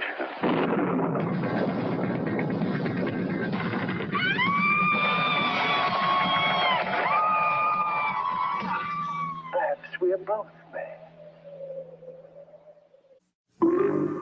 What strange creatures are lurking in the night? Ah, skull face, mummy face too. Oh, ghoul face. What a frightful sight. Yes, Mom, this Halloween your kids can have fun creating their own scary disguise with Kooky Spooks makeup. They just smear it on. When the makeup dries, it cracks to make them look really old and ghoulish. Add in the sheet and the costume's complete. Kooky Spooks makeup kits, 6 frightening disguises to choose from. There's goblins, there's ghouls, there's pirates about. Halloween's coming, the trick-or-treaters are out. But look at that witch on Halloween night. She's the first one with a blinking pumpkin light. Pumpkin light flashes so everyone knows she is near. Pumpkin light makes Halloween safer and scarier this year. And pumpkin light safer for a spooky pumpkin too. Just pop it right in and watch your pumpkin go boo. Pumpkin light is available at Osco, Purity Supreme, Spags, and Leewards. Everybody's heading for Woolworth and Woolco to get set for Halloween. There's costumes of TV favorites like Wonder Woman and the Hulk. There's popular characters from Star Wars. And there's superheroes like Spider-Man, Batman, Superman, and many more at bare bones prices, $2.38 to $4.17. And there's Spook Sticks, Face Pops, Hallowitches, wrapped candy of every kind, all at the favorite Halloween haunts, Woolworth and Woolco. Stephen King, author of Carrie, said, Evil Dead is the most ferociously original horror film of the year. If you think he's kidding, see for yourself.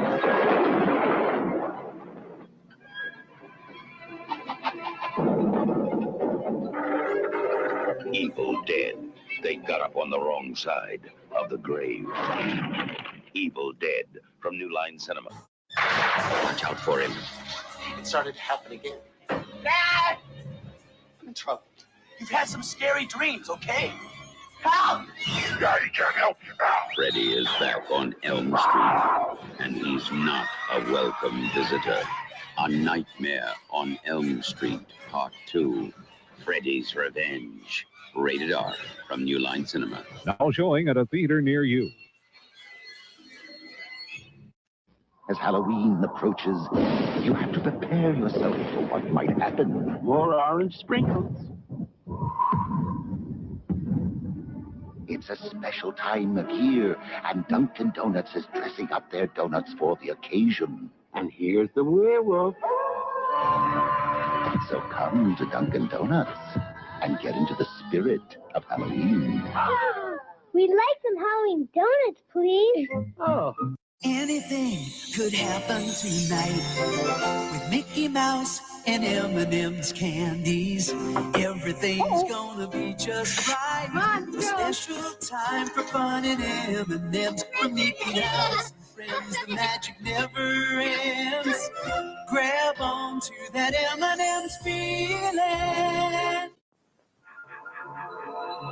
1, 2, 3, 4, 5, 6, 7, 8, 9, 10, 11, 12. Friday the 13th. You may only see it once, but that will be enough. Friday the 13th. Rated R.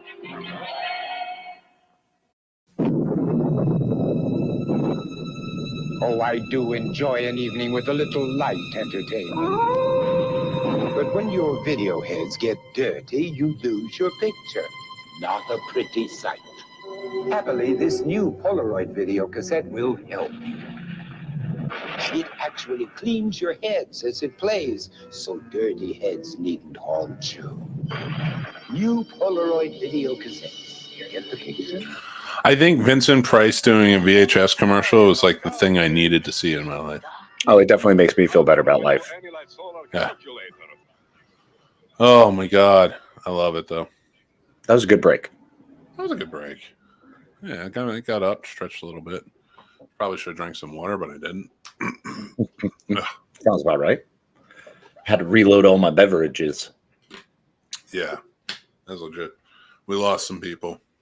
Oh, we got a caller. We got a caller? That's a thing? You're live on the radio. How are you today? Hi. Good morning, everyone. Tell us your name and where you're from. Well, my name is Mary, and I'm a huge fan. Long-time listener, first-time caller. Yes. Well, we finally got one. Oh, finally got one. How you doing, babe? You're live on the air talking to me.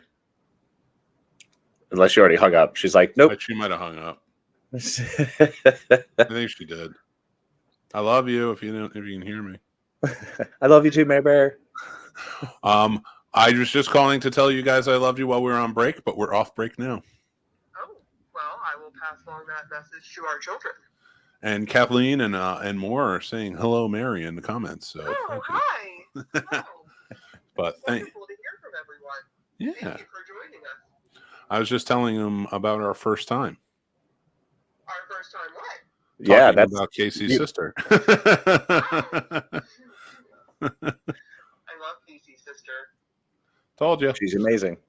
But Sturdy says hi, Mary. But I will let you guys go because I know you got to go and get the drive. I appreciate it. And I will take another one. Thank you. All right. Love everyone. Thank you for listening. Happy Friday. And follow the Scene Snobs. And happy future birthday. All right. Bye, babe. All right. Got the phone call. I do want to set up a phone line people can call in for. We need that. I think it's absolutely required. I can't give my phone number out. Is there like a way to make us like a phone number just for that without getting another phone? There's got to be. I'm sure we'll figure it out. Yeah, I don't know. It is what it is, but I think it would be fun. I think it would be fun to do. Just kind of get a new number. Absolutely, get tons of people in. And who would be interested? Sound off in the comments. Would you call if we got a new number? Yeah, if you would call in, making it more interactive. and allowing us to see how your morning's going. Yeah. And the Google Voice service gives you a free phone number to use for phone calls, text messages, and voicemail on your mobile phone or your computer. Oh, fantastic. Well, there we go. That is interesting, to say the least. There is a way. I don't know how to do that. But, yeah, I am excited for it, though, and I think it would be a lot of fun. Oh, Dale said he'd call. Yep, we'd get horror. Or Sir Sturdy. Geez, I don't know why. Your first name is Horror now. Then you guys can give us, it'd be fun to have a call-in show. Oh, it'd be great, man. And then, and also it's funny that Sturdy says UK I would, meaning because, the hip kids are all able to shorten stuff. The hip kids are all about it. But it's also a little interesting fact that this week the UK had a turnover in their prime minister position as Liz Truss has finally stepped down after a short 3-month stint, the shortest stint for any prime minister in the history of England. Can we be honest though? Like, who didn't see that coming? I mean, it was pretty clear. I watched their morning Parliament, because Parliament for me is like hit of the week, man. When I really need something to get my mind right and to get my day going ready, I usually turn on some Parliament videos, because there's nothing better than listening to a bunch of grown people just cheering and jeering and freaking out and everyone yelling at each other. It's wonderful. That's what politics are in my mind anyway. So it's good to see that. When it comes to Parliament, like, that's the thing. Like, people can hate on America, but I kind of dig they'll boo. They don't care. Mm-hmm. Like, our government, if our government were Muppets, yes, right?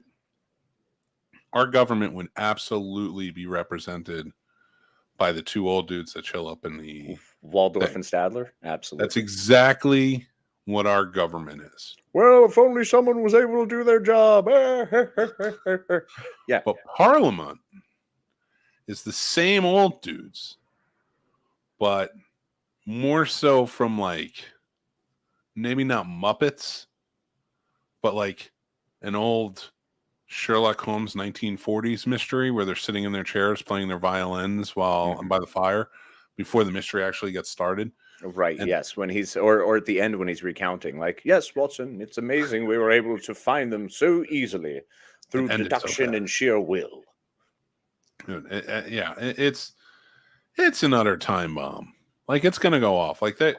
I'm expecting Parliament one day to just implode on itself. Oh, it's going to be cage fighting. It's just gonna go full bore, and they're just gonna be like, you know what? Here's the ring. Let's just do this thing. But I don't know, because they have such turn of phrase, and also I think they still duel over there. I'm pretty sure if you slap somebody, you get shot. So, you 100% have to get shot. Yeah, but it's an old musket because they don't have guns anymore. So it's just it's just they go to the hunting lodge. Get off my front doorstep, sir. Because they don't have grass either. Right, yeah, no, they don't have much room, really. Scotland and Wales has all the grass. Well, yeah, and also those are all owned by royals, so that's the only way you can have that, is to be born into it. Oh my God, I didn't even think about that. Yeah, buddy. The royals are the worst, man. Yes, they are. Oh, they're so terrible. I don't even care that they die all the time. Doesn't matter. The Queen was just like, I don't know. I liked Helen Mirren more than the Queen. I'll be more upset when Helen Mirren goes. I liked her more as the Queen, too. In fact, she should just be Queen. Can we just do that? Can we just say, Helen Mirren, you're Queen now? Let's face facts. Let's be real. Anybody who's like, oh, I love the Queen. No, you didn't. You loved Helen Mirren in that movie. Yes, it's absolutely true. Or Judi Dench playing the Queen. Any Queen, because Judi Dench has played all the Queens. So I'm fine with she wants to bring back Victoria, Elizabeth I, whichever version they want to go with. I'm happy with her as it. I just can't stand the royals. They piss me off. They are the worst of the worst human beings. They don't care about each other. They're uncomfortably inbred.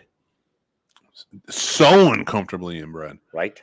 It's so weird. And you see how angry they are at Harry, because clearly Harry's probably not one of them.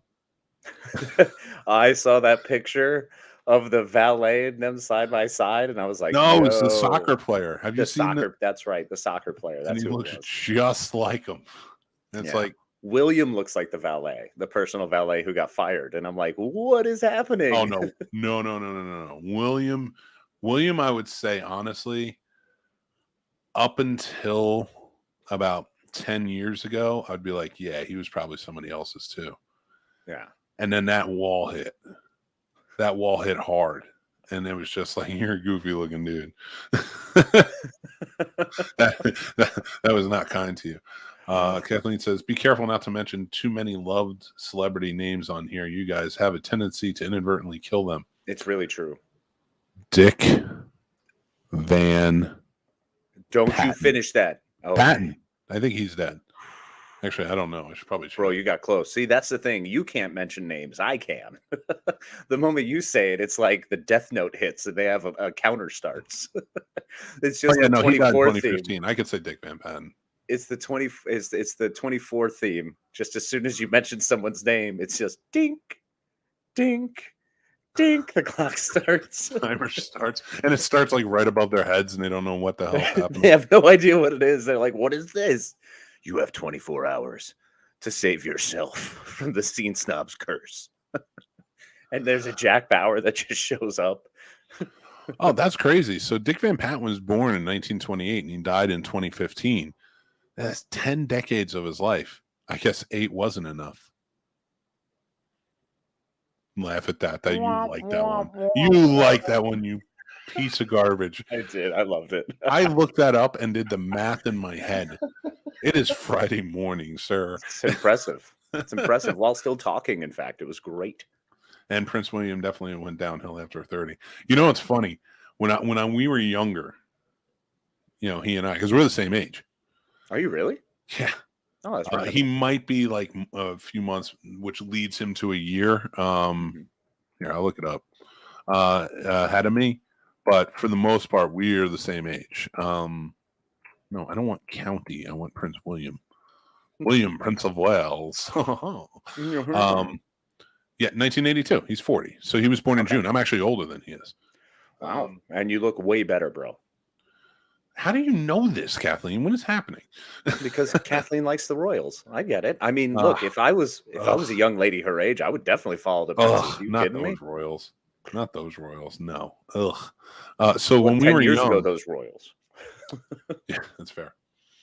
And I want to see. Actually, I should do a comparison. I should throw up a comparison shot of when he was like 17. I mean, I don't know if 17. You don't need to go back that far. You could say 20. Well, I'm going to show a picture of me at 17. Oh gosh. Okay. So I have to show a picture of him because there was a heavy comparison back in the day of us, and I'm just going to do it. So shut your mouth and deal with it. Totally understand. No, so he was like the guy, right? He was like the man or whatever. Mm-hmm. I'll use this picture. I think this one works. I mean, he was. I mean, right leading up to Kate Middleton, he was a stud. Leading up to, well, how do you think he pulled Kate? She's gorgeous. Exactly, and then he got married. What you think with his unending personality he pulled her? No, it was his title. He could have a vibrant like life outside of that, where he's a nice dude who's probably kind and thoughtful and considerate. I have no idea if any of this is true. I maintain it was his title, 100%. And I don't know, because he was still pretty studly, even at the wedding. He was a good-looking guy, you know. You shut your mouth, dude. And the royal wedding was awesome. That's what we want. That's the problem with the royals, is we want the pomp and circumstance to that level. So we watch like the weddings and the funerals and all these huge events, thinking maybe one day. But here's the problem: it'll never be one day for you, because they all stole that money. So unless you're willing to steal a lot of money or kill, you have to kill to get in that position. Actually, I wonder, you literally have to do that. You have to kill to get in that position. Could we go over and just wipe out the royal line and take over? The snobs rule England. Yes, they did it with King Ralph, didn't they? Exactly. Oh wow, I spelled JPEG wrong. I did not like that. What? Not that bright. It's not a difficult one. It is the morning, though. You get a pass. I keep getting like web files. Stupid. I hate it. Yeah, I agree. Kathleen said, he's he definitely got married and stopped trying. There was no more effort there. He did what his dad did after he got married. He was like, "Nah, good enough." Yeah, I hate this. I hate the fact that they're doing this to me. I have to screen grab it just to get the freaking thing. And I'm doing it because I'm proving this point. That's fair. Dale made a wonderful comment that says maybe he loves painting Warhammer figures and she's into that big time. Maybe. Maybe. I have agree. a feeling that's what it was. They could absolutely be. They like miniature figurettes and they have massive wars. That's all they do. They just play war. Whenever the kids come up to the base of the attic, they're like, "Go back down. You're not allowed in here." Get downstairs. What's their kid's name? George? Something. I'm not gonna we'll pick go on with the George. kids. I'm not gonna pick on the kids. The kids are awesome, man. Kids are kids. Don't go that far. Kids are kids, bro. Kids could be terrible. Okay. Kids so can be here's everything. This was worth it. I don't care what anybody says. This is Prince William at like 17. Right? Oh wow. Yeah. See, good, great looking dude. This was me at 17. Oh, look at that great looking dude. Yeah. This is like right before I turned 18. So it was me at 17. So tell me, like everybody always compared us. Of course, like I lived in squalor, so it was a big difference, but everybody always compared us. So now, since he hit a wall, like I hit the wall first, obviously, and it was a weight thing. And it like really like, it was like, you do not look like him anymore. And it's true. Then he hit the wall. Yeah. And listen, I hate to body shame anybody, but because it's wrong and you shouldn't. Yeah, no, that's why. So, so now like when people are like, okay, well, he did hit a wall. He doesn't look that great. He looks all gangly and bald, and I'm bald by choice. Yeah, but at least he's Picard balling, so that's cool. I like the Picard balding. I'm going bald, not many, man. not many people pull it off. Not many pull it off. You can. You should just go full shaved. You should go full shaved. You look good. That's a terrifying prospect, but maybe it's still thinning. You could it's still probably there. pull off horseshoe. It's just wispy. Would you stop screwing with my point, please? My point is that guy sucks. I will never stop screwing with your point. Kathleen, are you a royal head? What is happening here? Why do you know so much? She's actually our researcher right now. Kathleen has turned into our research analyst, and I appreciate it. Thank you, Kathleen. If that's the case, I truly appreciate you. But if yes, wait, what? But thankfully, we've never had to hear William say that he wants to be tampons. Who else said that? I never said I wanted to be a tampon. I did not want to be a tampon. Are you comparing me to him, or are you comparing somebody else to him? I mean, you might have said you wanted to be a tampon. I did not want to be a tampon. I do not want to be a tampon. I'm telling you that now. I want to know as little about the female period as I possibly can learn. Hey, man, it's just nature. I understand that, and I'm not faulting anybody or anything for that. I just said I want to know as little about it as possible. I don't want to know too much. You're also lucky because you have boys. Thank God. Thank God. Could you, like you, I feel like you're a smart dude. I feel like you could pull off the talk of that. Well, of course, because it's just nature, man. There's nothing to be afraid of. I can't do that. I can't do it. I cannot do it. I would just, if I had daughters, I'd be screwed. It's really easy. You know why? Because like we eat chicken eggs all the time. So that's all it is. Don't ruin eggs for me. Don't do it. Why do you got to ruin it? I could not explain it. I would be sitting there and I would be like, listen, I'll pat you on the back. I'll get you a heating pad if you need it, whatever you want. Chocolate. Yep. Let's do this. I had a mother. I get it. I have a wife. I get it. If I had a daughter, I'd be like, I get it. But I cannot explain this to you. And God forbid I'm the one who's there. Oh, I'm terrified of that. Like that moment. And that's why I asked one of my friends, I was like, hey, what's the average like early age if you accidentally because it happens. I've heard the stories of some girls as young as 10, 11 getting their first periods. And it's like, all right, well, it's the shit so that's why I've got to stock up. I already decided. I'm like, I just have to get a bag of pads. Put another $1 in the jar. I just cursed. Did you? Yeah, I said it's the S we're eating. Oh, I thought you were going to say it again. No. $31. Trying to be good. So, like, it would happen, and my theoretical daughter would come out and be like, "Daddy," whatever they say, and I would just be like, "You're probably dying, and I have to go." That's good. Leave your child terrified. You'll be fine. Wait till mommy gets home. Don't bleed on the carpets. Gotta go. Oh my God. That's terrifying. I can say that because I did not have daughters. Yeah. You're very lucky. I don't know. I would feel be pretty able to lucky for having a daughter. So I don't want to know. Don't talk to me until after my coffee. I will talk to you later. I have a show to do. Talk to your mother. Talk to your mother. Where's your mother? Where's she? Find classic dad line? Where's your mother? All right, so we did that. Mick, you win by far. Thank you, sir. You do. Appreciate Absolutely. that. No, you crushed it, man. And by Carolina Fear Fest, which I hope to see you all at, I will probably be down to 300. I want to. That's the thing. I want to take pictures and like look good. Yeah. Don't compliment me. I mean, well, I'm not about to. I'm not going to say anything. You know what I want? I want us to both. I want you to be able to comfortably walk through the event. I know, right? I'll always sweat. I've always been a sweater. No, and that's fine. But yeah, that's the big thing. I want to walk in, and I'm going to be dressed. I'm going to look good. I'm wearing like shirt and tie with a vest. I will look good. I'm going to look like a football player going into the game. I love it. At a horror convention. Why? Because I am a somewhat unknown, completely celebrity. Yes, and I love it. I'm a celebrity in my own mind. No, I'm just kidding. It's going to be shorts weather by that point. Exactly. You can still wear everything else on the top, just shorts.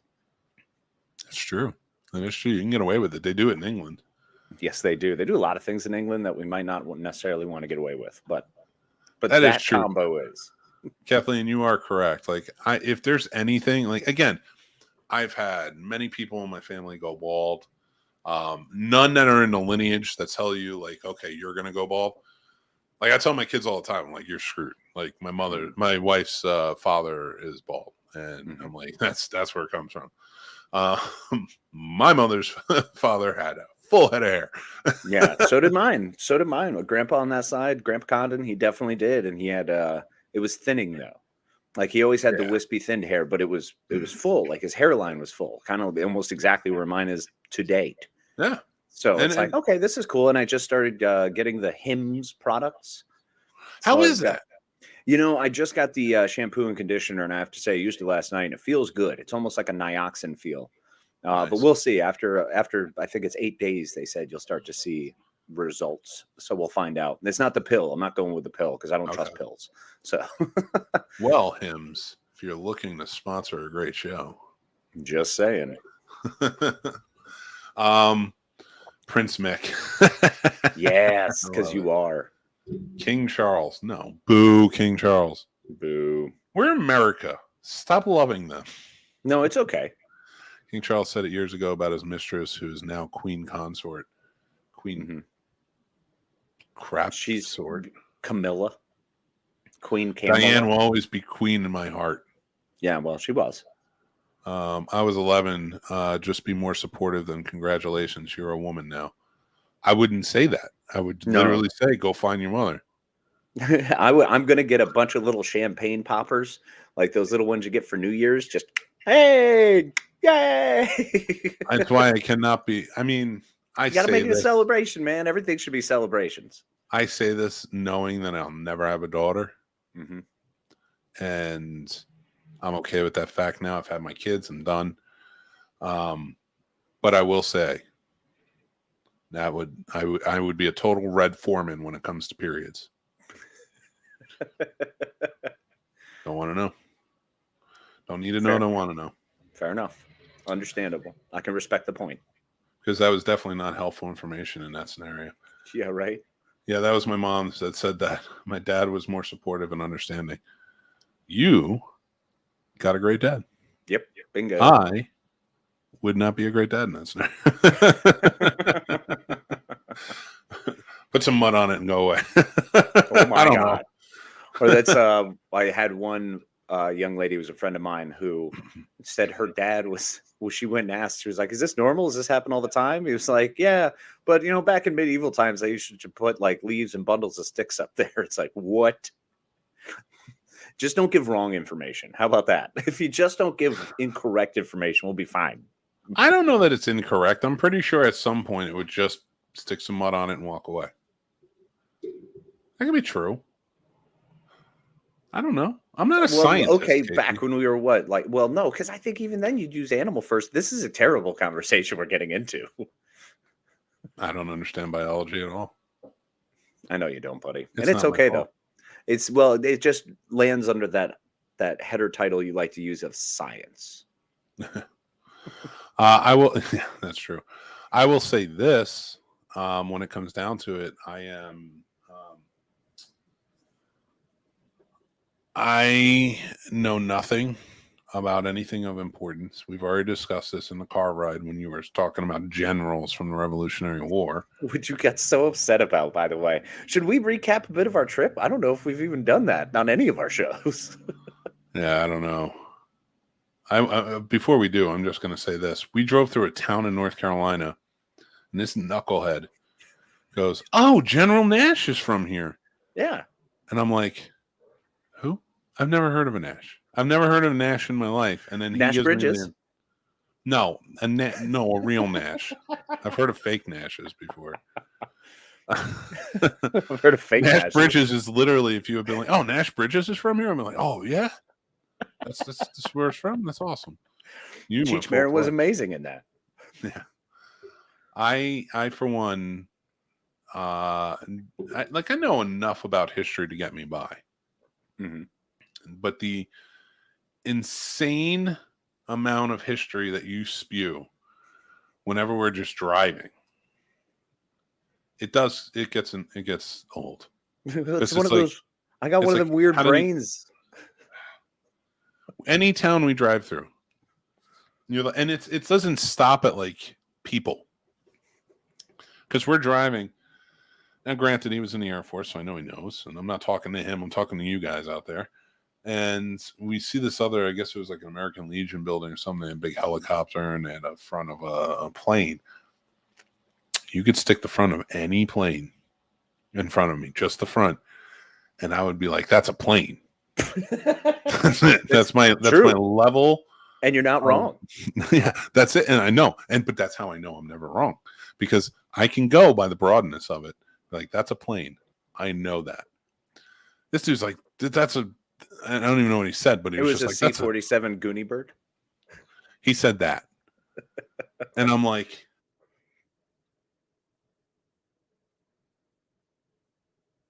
are you frozen? Oh, he's frozen, folks. Well, that's fun. He froze right in that moment. This is the worst. Seeing you frozen at this moment. I have to know what happens next. Is that my internet that went out? I have no idea what happened. It's amazing that he's trapped now. I think he got vapor locked. He's so mind boggled by how much random information I have just stuck in my brain that he cannot physically handle it. Oh, it's amazing. I can't wait to find out what he says next. So anyway, as we're down in North Carolina, in case anyone didn't see and check out the show on Tuesday, we got into one of the more exciting, adventurous parts of what happened as I got hit by a car. Yes, that's right, folks. If you were wondering what it feels like to get hit by a car, it is not great. Oh, is that what happened? Wait, I can't hear you. Hold on. I don't know what I'm doing. Are you there? Yeah, your power went out? I can't hear you, so I have no idea what's happening right now. It's coming back on. My power did go out. Doesn't help that I'm in my sound booth, so I'm just going to talk until I know what's happening. Okay, so continue on. I will assume you're saying words. Yes, absolutely. Are we talking? I'm just going to wait. I'm going to wait for your lips to stop moving. Let's see if we can have a conversation without knowing what each other's talking about. Let's do it. Yeah, so I have no idea what happened. Oh, my wife just sent something that said she's so embarrassed that I forgot to wish everyone. Oh. All right. So my wife said that she's embarrassed that she didn't wish everybody on air a happy Taylor Swift new album day. Yes, happy Taylor Swift new album day. I told you earlier. My wife is obsessed with Taylor Swift. Huge fan. I think that scares me more. Does that make me Jake Gyllenhaal? Or has my wife? No, you don't think so? No. Again, I can't hear you, so I have no idea what you're saying. Which is great because this is a lot of fun. Greatest morning show ever. In terms of lamp don't back care. on. Dude, it's what's the worst part about it is the power completely went out, and I'm in a closet. Right, which is great. So that's terrifying. You're in a coffin. You're right about that. And now he's back. Almost. Wait, are you there? Did it work? Okay. Yeah, I'm there. Are you there? My mic. Why am I not getting? You are Mike. Power to this. What is happening? This is going to be so much fun if he has no idea what I'm saying. What is? You keep talking. I'm going to keep talking I will do my best. That beautiful face of yours. Thank you, Kathleen. I appreciate that you were able to continue telling me that I was still going. There. I wasn't sure. It's really funny. My computer's restarting. I'm going till 10. I don't care. Yep. Technology. This is how we do. This is how we do. Scene Snobs, go strong. Oh, that's unbelievable. That's a lot in the morning. You lead the show. You're smarter than I am. Tell them history. That's not how it works. You just don't start talking about things. History on demand with Casey. Hey, so General Nash, actually, you know what? I will bring that up. That's a good one. Are you talking about Lord Tennyson?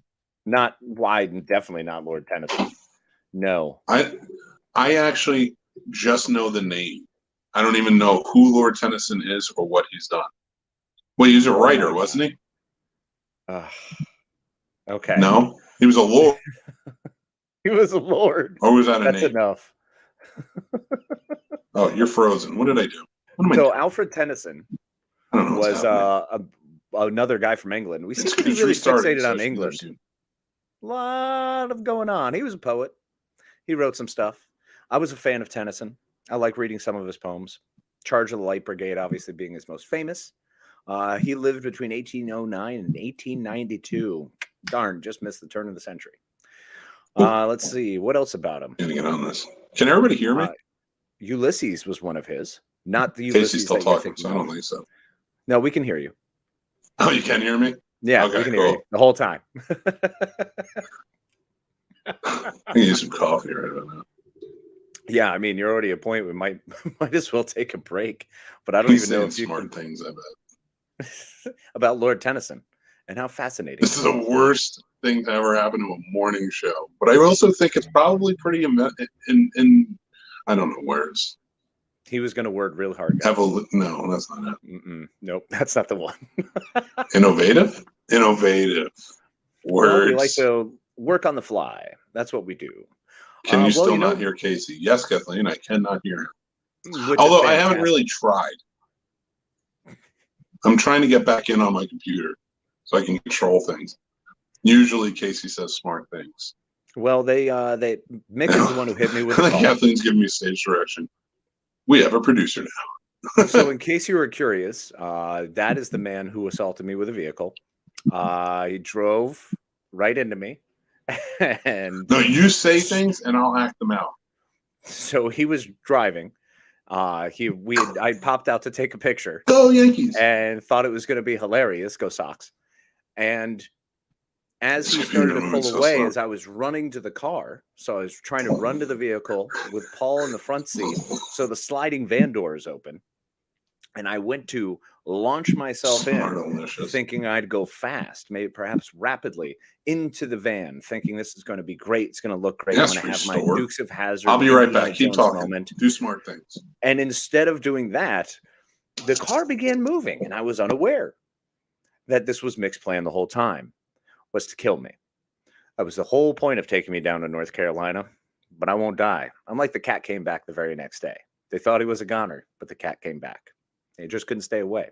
So this door slides into my leg, creates this incredible searing pain in my knee because it was hit by a car door by Mick. And once I was able to bring myself to and collect myself by the sheer shock of first this vehicle's moving and I'm not used to trying to jump into a moving vehicle. I don't know if you've tried it. It's pretty difficult. And at that point, I would remain quiet because I was a little upset. I was a little shocked. I was a little blown away. I didn't know what happened. Well, Mick legitimately thought he killed me. He was convinced that I was dead because he just heard the loud thwap after screaming ultimate fan experience and driving away. So, collecting myself, I walked in quietly, somber, one might say, contemplative. Once I was, and I also waited. Like he said, you can get in now. And I was like, I don't know. I don't trust it. I don't trust this guy. I'm pretty sure he's trying to kill me. He's making the Scene Snobs, snobless, -1. Or it was his great way of trying to get Paul in there instead. He wanted Paul Dunn to be one of the other guys, to be his co-host. Way better than me. So that was part of our fun adventure. But definitely should visit Catha's Farms and go check out the Devil's Playground if you're down in that area. We were in Lillington, North Carolina. It was a lot of fun, right next to the Cape Fear River, which was exciting. Hey, he's back. Is he back? I'm back. Awesome. I can hear you again. Hey, hooray. We can interact. Have you gentlemen ever considered wearing kilts? We've been through this. Yeah, that's not new, buddy. I think your system's bugging up. No, it just caught up. Okay, there we go. Casey's telling us about you hitting him with a car, and you said, "Go Yankees." No, I said, "Go Yankees" there. When I hit him with a car, I screamed "Ultimate fan experience." Exactly. Everyone's. I thought that would have let you know what I was doing. I didn't hear you. There was a car running with other cars behind us and a radio playing. And screams. Well, I feel like on. Yeah, it's true. Every time we're with one of our fans, we have to give them the ultimate fan experience. Yes. It's going to be a fun night, but it's going to be a mundane night too.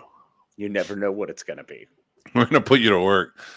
I think it was my favorite thing when Paul was with us, and I was like, ultimate fan experience, and we gave him the check to dinner. Yeah, exactly.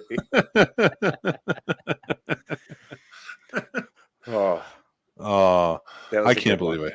I can't believe our friendship has come around so much that I've hit you with a car. I mean, that's true friendship, man. And you didn't even really get mad. You were just kind of like, no, I was in shock. I literally, it was that moment of, is my knee really hurt? Was the vehicle moving? Did I just shift my body over and run into the car door? Like, what happened here? Oh my God. Yeah. And then it was like, I'll make it up to you. I'm going to bring you to the Myers house tomorrow. Mm-hmm. How'd that work out? That did not work out. We went. Yeah, we went there. We went to the driveway, but it's a private driveway, and you do actually need permission, or they have set up times that you can go tour because someone lives there. So I should have just shown up and been like, this is my house, and just tried to convince them that I lived there. Or what would have been way better is if both of us had different Michael Myers masks from different eras. So like, I'll take the OG Shat with like, the big coveralls, and you throw on some coveralls with the burnt face one. Yeah, that's true. No, I don't want to wear burnt face. That's stupid. I want to wear Captain Kirk. Well, I'm wearing Captain Kirk. Okay, we both can, because that way we can be in two places. We could be anywhere. You be Michael Myers. I'll be Ben Tramer. Even better. We know what happens to Ben. Ew. And if you don't, watch Halloween 2, you cretins. So let me ask you, you have River this weekend? Yes. It's Halloween next weekend, kind of. It's next Monday. Are you going to do anything Halloween-y? We're looking a little, there's some trunk or treats around. So I think we're going to hit up one of those. There are some, I'm still trying to find a little more family-friendly activities, because there's definitely some horror, the Field of Screams and a bunch of horror houses and different events going on. But I'm going to try to hammer down and find something that's more efficient and effective for us, because I don't want her to be terrified and hate this season and be like, it's so scary. That's not cool. She's 9. Oh yeah, so, no, I get it. And so we're definitely, so we're probably just going to do the local farms. We already have our pumpkins. We did the pumpkins, so we're going to be doing some more pumpkin painting. She made a really cool pumpkin that she got like a sort of pale pumpkin and just started doing all these fun colors on it. So we'll finish hers up. And I did a David Bowie Ziggy Stardust pumpkin face. It's pretty dope. That's awesome, man. Yeah, we just picked up some pumpkins the other day, and we're gonna carve. Mick said weenie. I say weenie all the time. And yeah, tonight I think we're gonna, when it gets a little darker, we're gonna go for a ride, look at all the decorations. I think that'll be fun, and then come back and I'll be ready for Joe Bob. Mm-hmm. And then We'll probably carve the pumpkins Sunday. Sweet. We'll light them up, put them outside, and because we get the way it's supposed to work is we used to get 2 pumpkins for 2 big ones to carve and 2 little ones they can paint. Right. Now they want to carve. Okay. Which, of course, I know the big knife. I'd take that, and then they can use a scoop and stuff. But I told them, I was like, I'm not getting you pumpkins to carve if you're not cleaning it out. Yeah. No, we're going to do it, Dad. We're going to do it. Oh, no worries. We're going to do it. I'm going to clean it out. So I'm going to have to clean out 4 freaking pumpkins. Of course. I mean, you already know how that's playing out. I hate it. I was the same way, though. I didn't like the texture, man. I had problems. It wasn't until like 10 years old that I finally was like, okay, I can man up and do this. That was the same thing with fishing. I didn't like killing the worms, man. I struggled with the fact that you have to spear this worm on a hook. And because we always go out and grab night crawlers. You know, I've never used worms or any type of live bait. I believe that. I've only used hot dogs, and it's worked for me. I mean, hot dogs work, yeah. If you're just doing a drop trout for catfish and such, going under the docks. All right, don't ruin it for me. Is that why I never caught a giant mouth bass? Yes. Oh, well, we'll catch them. I'll get it. And catch that big fish with hot dogs. I'll show you guys. Why do I feel like this is going to be the next thing we do in May? It's going to be like going fishing with the Scene Snobs. I hate fishing so much. I have to start doing it now because the kids are so interested in it. And I'm like, you are going to be not interested in this the first time you do it. Well, you got to remember, man, it's called fishing, not catching. You're not going out. It's a verb. It's an activity. Yeah. And maybe I'll actually like it now because it used to be, it was too slow for me. Mm-hmm. But now that I'm probably too slow for fishing. Bro, it's your speed. It probably is my speed. It's 100% your speed. If the most you have to do is reel it in slowly to just see if something bites, you're golden. Yeah, that's fair. Can we quit now? Quit what? The show? Can we just be like, all right, we're done? I mean, we can, but I don't think it would be very effective. I'm just kidding. We're capable of anything, Mick. No, we wouldn't do that to you guys. We're going to keep you entertained till 10 a.m. All right, That's how we do. Be a person. Enjoy, Kathleen. Thank you so much for your research. We appreciate you. Yes.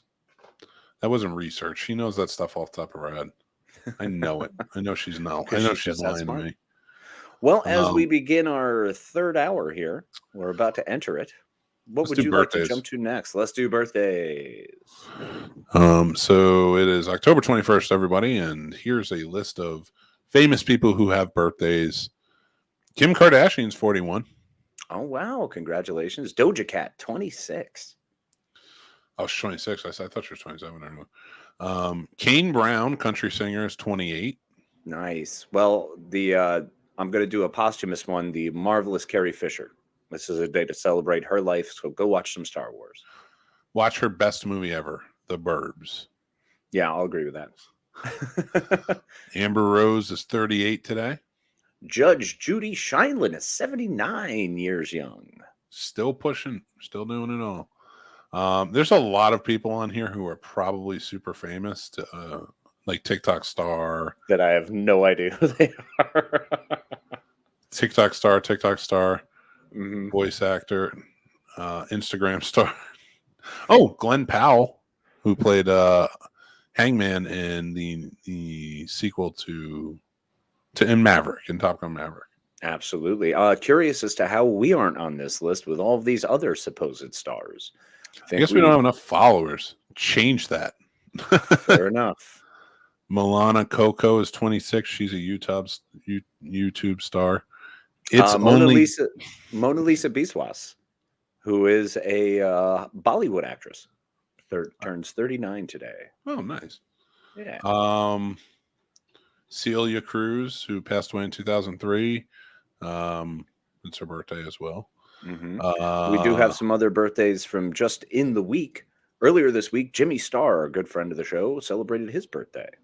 Hey, all right. Happy birthday, Jimmy. And how is Jimmy not on here and all these people are? This dude's got like 5 million followers. Yeah, he's huge. And all of these people I don't even know who they are, so I can't insult them. I want to. I don't know who they are, so it doesn't feel right. Yeah, I mean, they're kids and they're putting out content, so good for them. And They're doing what we're doing, but better, I guess. It's funny because now that they're like, I'm seeing all these kids who are like in their teens and 20s, and they're on this list, and I'm like, what? All right. I mean, that doesn't even count. I'm more bitter that they're just so young. I clicked out of your it 'cause knees I was all just gonna probably say that. your knees all work normally. Congratulations, whatever. Uh-huh. You don't have bowel issues yet. What movies came out this week? Let's get into that. That's way better. Let's check out our movie releases coming out this week. The Good Nurse is limited run before it hits Netflix. Suspicious that her colleague is responsible for a series of mysterious patients' deaths, a nurse risks her own life to uncover the truth in this gripping thriller based on true events, and it's directed by Darren Aronofsky and stars Eddie Redmayne and Jessica Chastain. I am super excited for this one, actually. The Stranger. A small circle of seasoned undercover cops must pose as a vast and influential criminal network to catch a murderer who has evaded conviction for 8 years. Now, this cast is incredible with Joel Edgerton and Sean Harris, two of my absolute favorites. So super excited. It's an Australian movie. Check it out. Nice. And VHS 99, if you want to get your horror kick, is on Shudder. VHS 99 harkens back to the final punk rock analog days of VHS. While taking one giant leap forward into the hellish new millennium, in VHS 99, a thirsty teenager's home video leads to a series of horrifying revelations. That's interesting. I'm really curious to see. I love the VHS series, so I'm excited for that one. Oh, yeah. Also, if you are curious and interested in theaters now, Black Adam has finally dropped, the new Dwayne "The Rock" Johnson flick, where Black Adam, a corrupted ancient Egyptian predecessor of Captain Marvel, fought his way to modern times to challenge Captain Marvel and his Marvel family associates, but he becomes a corrupted anti-hero attempting to clear his name. Dr. Fate, baby. I was so excited. I love Dr. Fate. He's one of the most underappreciated and underutilized characters in DC.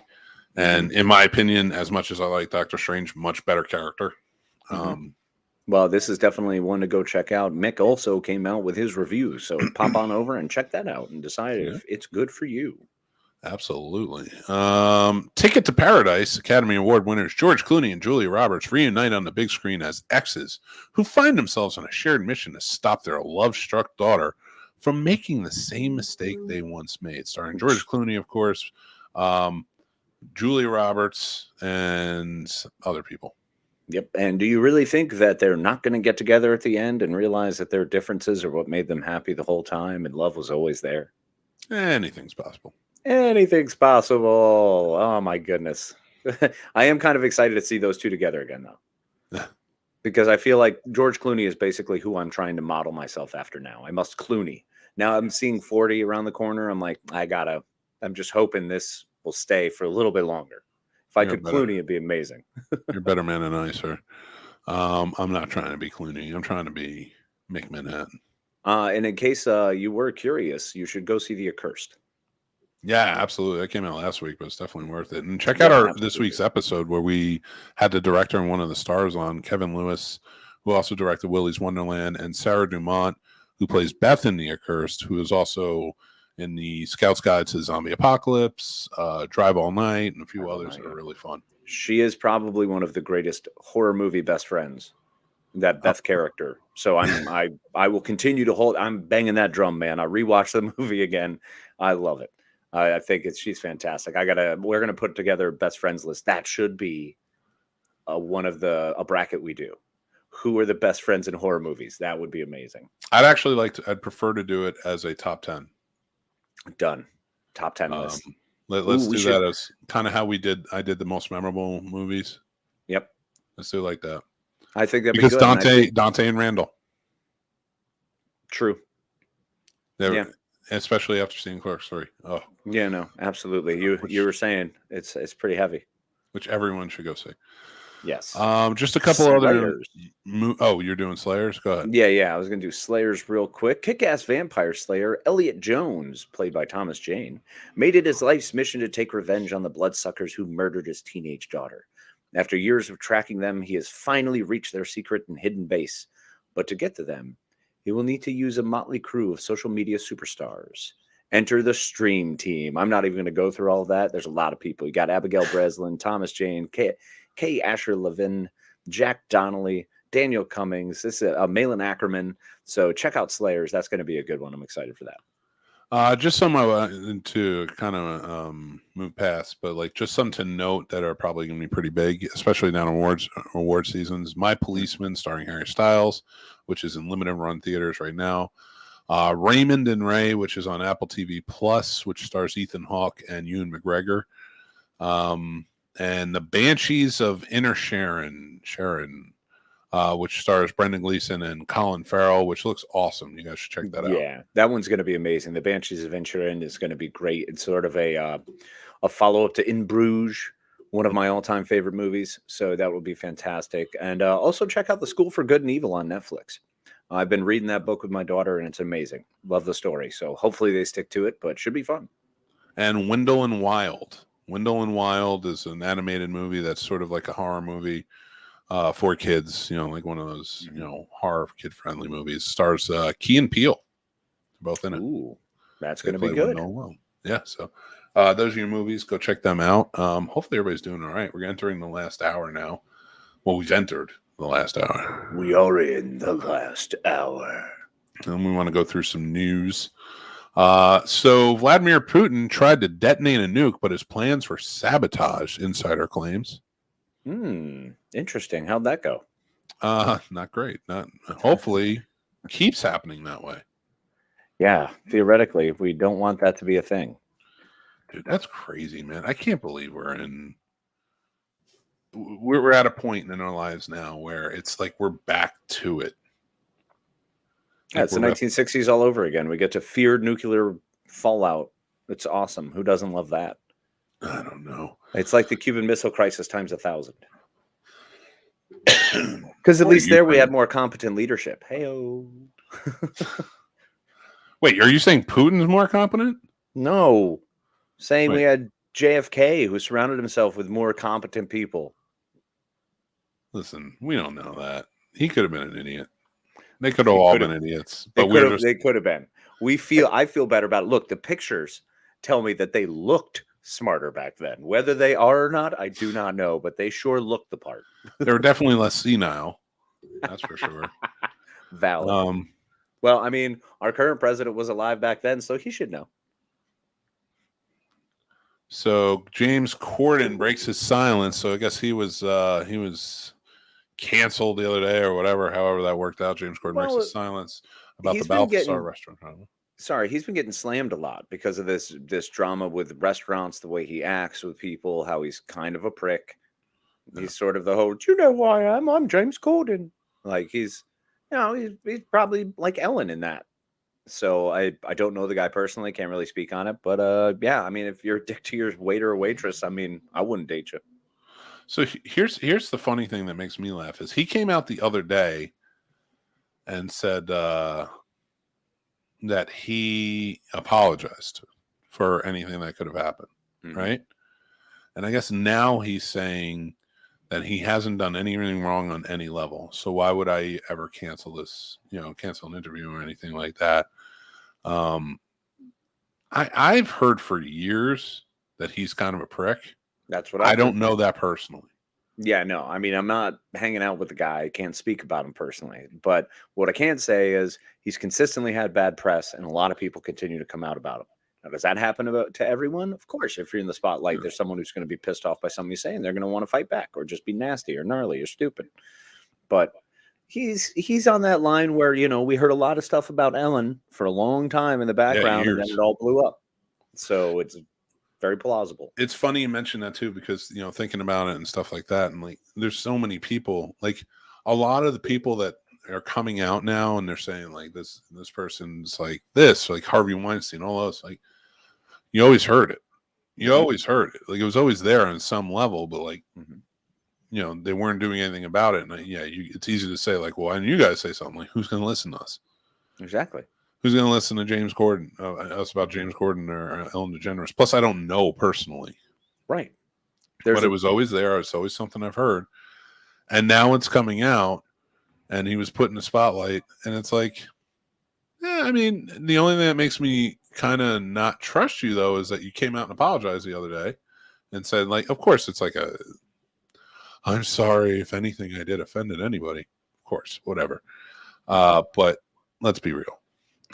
let's be real here. Well, he's got a persona, you know, and that's the other thing is whenever you have certain people who are caricatures or play personas all the time, we're also all human. You know, we all have bad days. I don't think it's fair for someone to be pissed off at someone for having a bad day because they didn't live up to the persona that they were hoping because they had expectations that someone couldn't live up to. That's unfair, man. He might have been having a bad day. He may have like stepped in some poo on his way, messed up his shoe, and then he was just a little bitter all day. I get it. Supposedly, he was pretty well known for every time he went in to be like this. Ah, well, then I believe that too. So your bad day, and I get it. I know you have a persona. I got a persona here. Mm-hmm. You know, the Mick Manhattan comes off when the camera goes off, but I just sit at home. I was like, I'm not going to hurt anybody just by sitting at home. And I'm very close to who I am anyway. But now Casey, real monster, absolute nightmare human. You see that space behind his head where there's nothing? That's because that was a framed picture of us, and he put it over my head. Yep. And for a week, he made me wear it like a necklace. The glass was just jabbing my throat. It was crazy. Well, that's the way you're supposed to. You got to earn it. Yeah. What else we got? Okay, so that was New York Post's article on him. So I mean, he was in Doctor Who, so hopefully he's not a complete garbage man, but yeah, man. And it was one of the better Doctor Who episodes. It's one of my favorites. Oh, every time Craig showed up, I loved it. Craig was amazing. And then, well, I think it was the second time Craig showed up was my favorite. Yeah. Cybermen in the Mall. Amazing. Kylie Jenner's $72 million private jet features a lavish food drinks menu. Ooh, let's see what this is about. Let's see what Kylie Jenner's got on her. No wonder she flies everywhere. I would.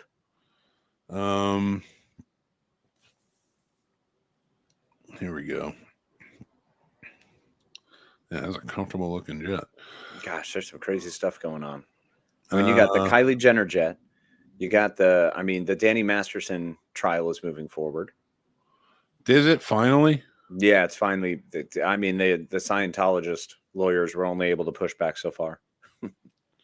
So finally. It's just annoying. Tom Brady gives definitive retirement answer with Gisele Bundchen speculation swirling. No retirement in my future. The 7 times. Dude, just give it up, man. Some people can't, man. He's going to literally play himself into the ground. I think he's going to Brett Favre, but maybe not be a total piece of crap like Brett Favre is. You know, taking $8 million away from taxpayers to spend it on a fucking library that's $32. Yeah, I mean, he literally defrauded the welfare fund. I mean, it's disgusting. Brett Favre is a disgusting piece of human excrement who I'll be happy to see him go to prison. Yeah, I don't even give him any. Did you see all this Olivia Wilde, Jason Sudeikis stuff with their? Let's get salacious. This stuff is just going back and forth. Okay, this I have stated, and I'm pretty sure we brought this up in one of our other shows, that I really followed this thing tight. I was fascinated by all the Olivia Wilde, Jason Sudeikis stuff, everything behind Don't Worry, Darling, all the Shia LaBeouf, all the Florence Pugh, all the battling, the Harry Styles humping and making out on set and all the weirdness. And I got to say, man, this is some wild stuff. And I feel bad ripping the cover back in the middle of someone's lives that we don't know about. We don't know who these people are. And if it was done to me, quite frankly, I'd be furious. Probably sad, probably upset. Or then there's the other side that maybe that's what you sign up for. That's what you expect. And you kind of become numb to it. You just don't look. Well, I think a lot of it came down to, so this was their nanny who traveled and did all that stuff with them. Like she would travel in the UK with him when he was shooting Ted Lasso and stuff like that and take care of the kids. Nice mug, by the way. What? Nice mug, by the way. Believe that. So, so she would do that and she came out and she spoke about it. And just how, like, I think one of the stories was Olivia Wilde was making a salad for Harry Styles, putting her special secret dressing on it. And then, like, he was furious. Like, Jason Statham was furious. So he went out and he laid down under her car so she couldn't leave. And gosh. I know. But listen, I will tell you from personal experience that stuff makes you crazy. It really does. You're so, like, all you want to do is fix things, and you can't because one person doesn't want to fix them. And there's no blame. It just is what it is, and you got to figure it out. But in those moments of extreme, when you're like got a million thoughts racing through your head, you do crazy stuff. Now, I don't condone the crazy where it gets violent or anything like that. But I do, like he laid down under her car to stop her from leaving to go see Harry Styles. And yet, at the same token, there are released like text messages and videos of her crying out to him about, "I love you, don't leave me, you're the only person for me." So, I mean, you talk about mixed signals, bro. Like, but once 100%. again, people go through stuff. Different people in different relationships experience things differently. So who knows at what stage that was in? You know, that might have been early on. That may have been somewhere they are now. Who knows? Maybe she had some bad humping with Harry Styles and was like, "Oh my God, it's terrible. I need my man." We don't know. I don't think that happened. She's still humping him. I think I honestly, and I'm not going to speculate, but like, because I guess Jason Sudeikis fired the nanny, like no severance, no nothing, just you're out of here, because he found out that she was still corresponding with Olivia Wilde, where the nanny's like, I'm taking care of her children. Yeah. You know, I get it. And that made him furious and he fired her, and that sucks. But again, I chalk that up to, they deny it. They deny that happened, but of course. Hold on. Sturdy says, did you guys see the petitions for Halloween's End and Terrifier 2? No, what are they? Yeah, I'm curious about we need context, Sturdy. Come on. I'm looking it up right now. So for Halloween's End, which, I mean, you all should definitely make your own decisions about what movies you watch. But good luck. Yeah. It wasn't great. You know, I actually, I think I was talking to you about it, that I thought the story to Halloween's End would have made a good sequel to Behind the Mask, Leslie Vernon movie. Yeah. Oh, absolutely. It would be brilliant. Halloween End, someone wants them to do reshoots. No. Oh, I see it. Okay, so Halloween Ends is the third and final film in the David Gordon Green directed reboot trilogy. But in the end of the Green trilogy, epic and terrifying conclusion, people want that changed.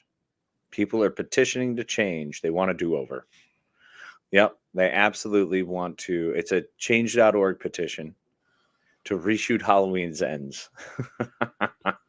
No, stop. It was shot. It was filmed. It exists. Leave it alone.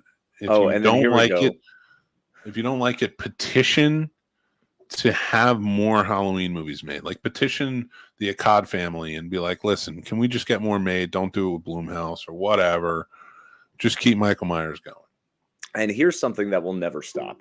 The Terrifier 2 petition. Now, there's two of them.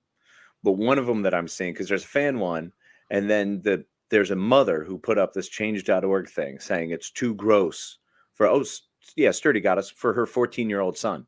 No doubt. Don't let your kid see this movie. How about that? Terrifier 2, it's rated R. It is not meant for anyone under the age of 15, 16. And I even say that it's technically 17. 17 is when you're allowed to get in to see this movie by saying rated R. So unless you have prepared your child for that level of gore and grossness, which I highly doubt anyone has prepared their 14-year-old for it, unless they've, like, I don't know, fought Boko Haram their whole fucking life. Yep. $33. $33. You want to hear something hilarious? I'm mind boggled by that. I'm upset by this. Like, this. No. I want to get into this, but I need to show you. Okay. I need to show you the change.org thing for it. Oh, I have it. Yeah, it's up. No, but I want to show everybody. Oh, word. Yeah. The first comment is from Art the Clown, and it has 3 hearts. Oh man. I'm 52 years old and menopausal mode, but I saw this movie and started ovulating while I was vomiting. Now I have to go back on the pill. Thanks, Art. I don't know how periods work, but I know that ain't it. Oh wow, that's fantastic. But yeah, I mean that's the point of handle your children better. Handle what they see and what they're not going to see better. That's your responsibility. And then if someone sees something and it's gross and gives them nightmares, I saw House 2 at like 10. Okay. And it was on TV. So it wasn't even uncut. And it still terrified me. Well, and that's okay. I'm not going to call out the mom. She put her name up on it. So like anybody can go and see who it is, but I'm not going to call her out because I don't think that's right. I will say this is I don't know what's more stupid. Is this more stupid, or is the mom in Texas who said don't watch Hocus Pocus, it's putting spells on your kids? Oh no, they're both very stupid. I don't know if one outweighs the other one. Yeah, I don't know who would take the lead there. I'm pretty sure the person who's saying I don't want my child to watch this after I let them watch this, that's pretty freaking stupid. But the idea that you think spells happen I'm mind boggled by the people who were anti Hocus Pocus 2. That was one I did not get in the slightest. I thought that was absolutely foolhardy. And yet, sadly, there are people who think that way. Yeah. These are Karens. Mm-hmm. They don't have anything. They have nothing better to do. 205 people signed it. It's utterly ridiculous. These are just idiot moms. I do love the comments. You should probably keep track of your kid. I'm sterile and I can't have children, but I went and saw Terrifier 2 and suddenly my stomach grew to unreasonable proportions and an angry mind dropped out of my flaps singing the Clown Cafe song. It keeps staring at me from the corner. Pretty sure it wants to kill me. What to do? Oh my God. Oh, wow. The Halloween, these are both stupid petitions, but yeah. The Halloween 2 one is, here's the funny thing. They're two different types of people. Like you have the Karens who are doing this one, who are like, this is terrible. How can my young little Johnny go and see a movie like this and not be disgusted? And it's like, how could a movie like that exist? Oh, he's so scared. He can't sleep now. The clowns are coming to get him. Well, it doesn't have nothing about the Bible in it, so it's probably from the devil. It's so... I wish I knew what town she lived in. I would hire clowns to just stand around the town. Someone is. I guarantee someone is. Someone's out there going, all right, let me get together all the old Ringling Brothers clowns who no longer are out of work. Let's grab them up. Let's get on over there. It's so stupid. And but then you have the other side of like the movie fans that should not exist. Sorry. I agree. You should not exist. You are these type of movie fans are Karens as well. Mm-hmm. These are the ones that come out and they're like, I want to reshoot because I didn't like Halloween. Well, I didn't like Halloween Ends either.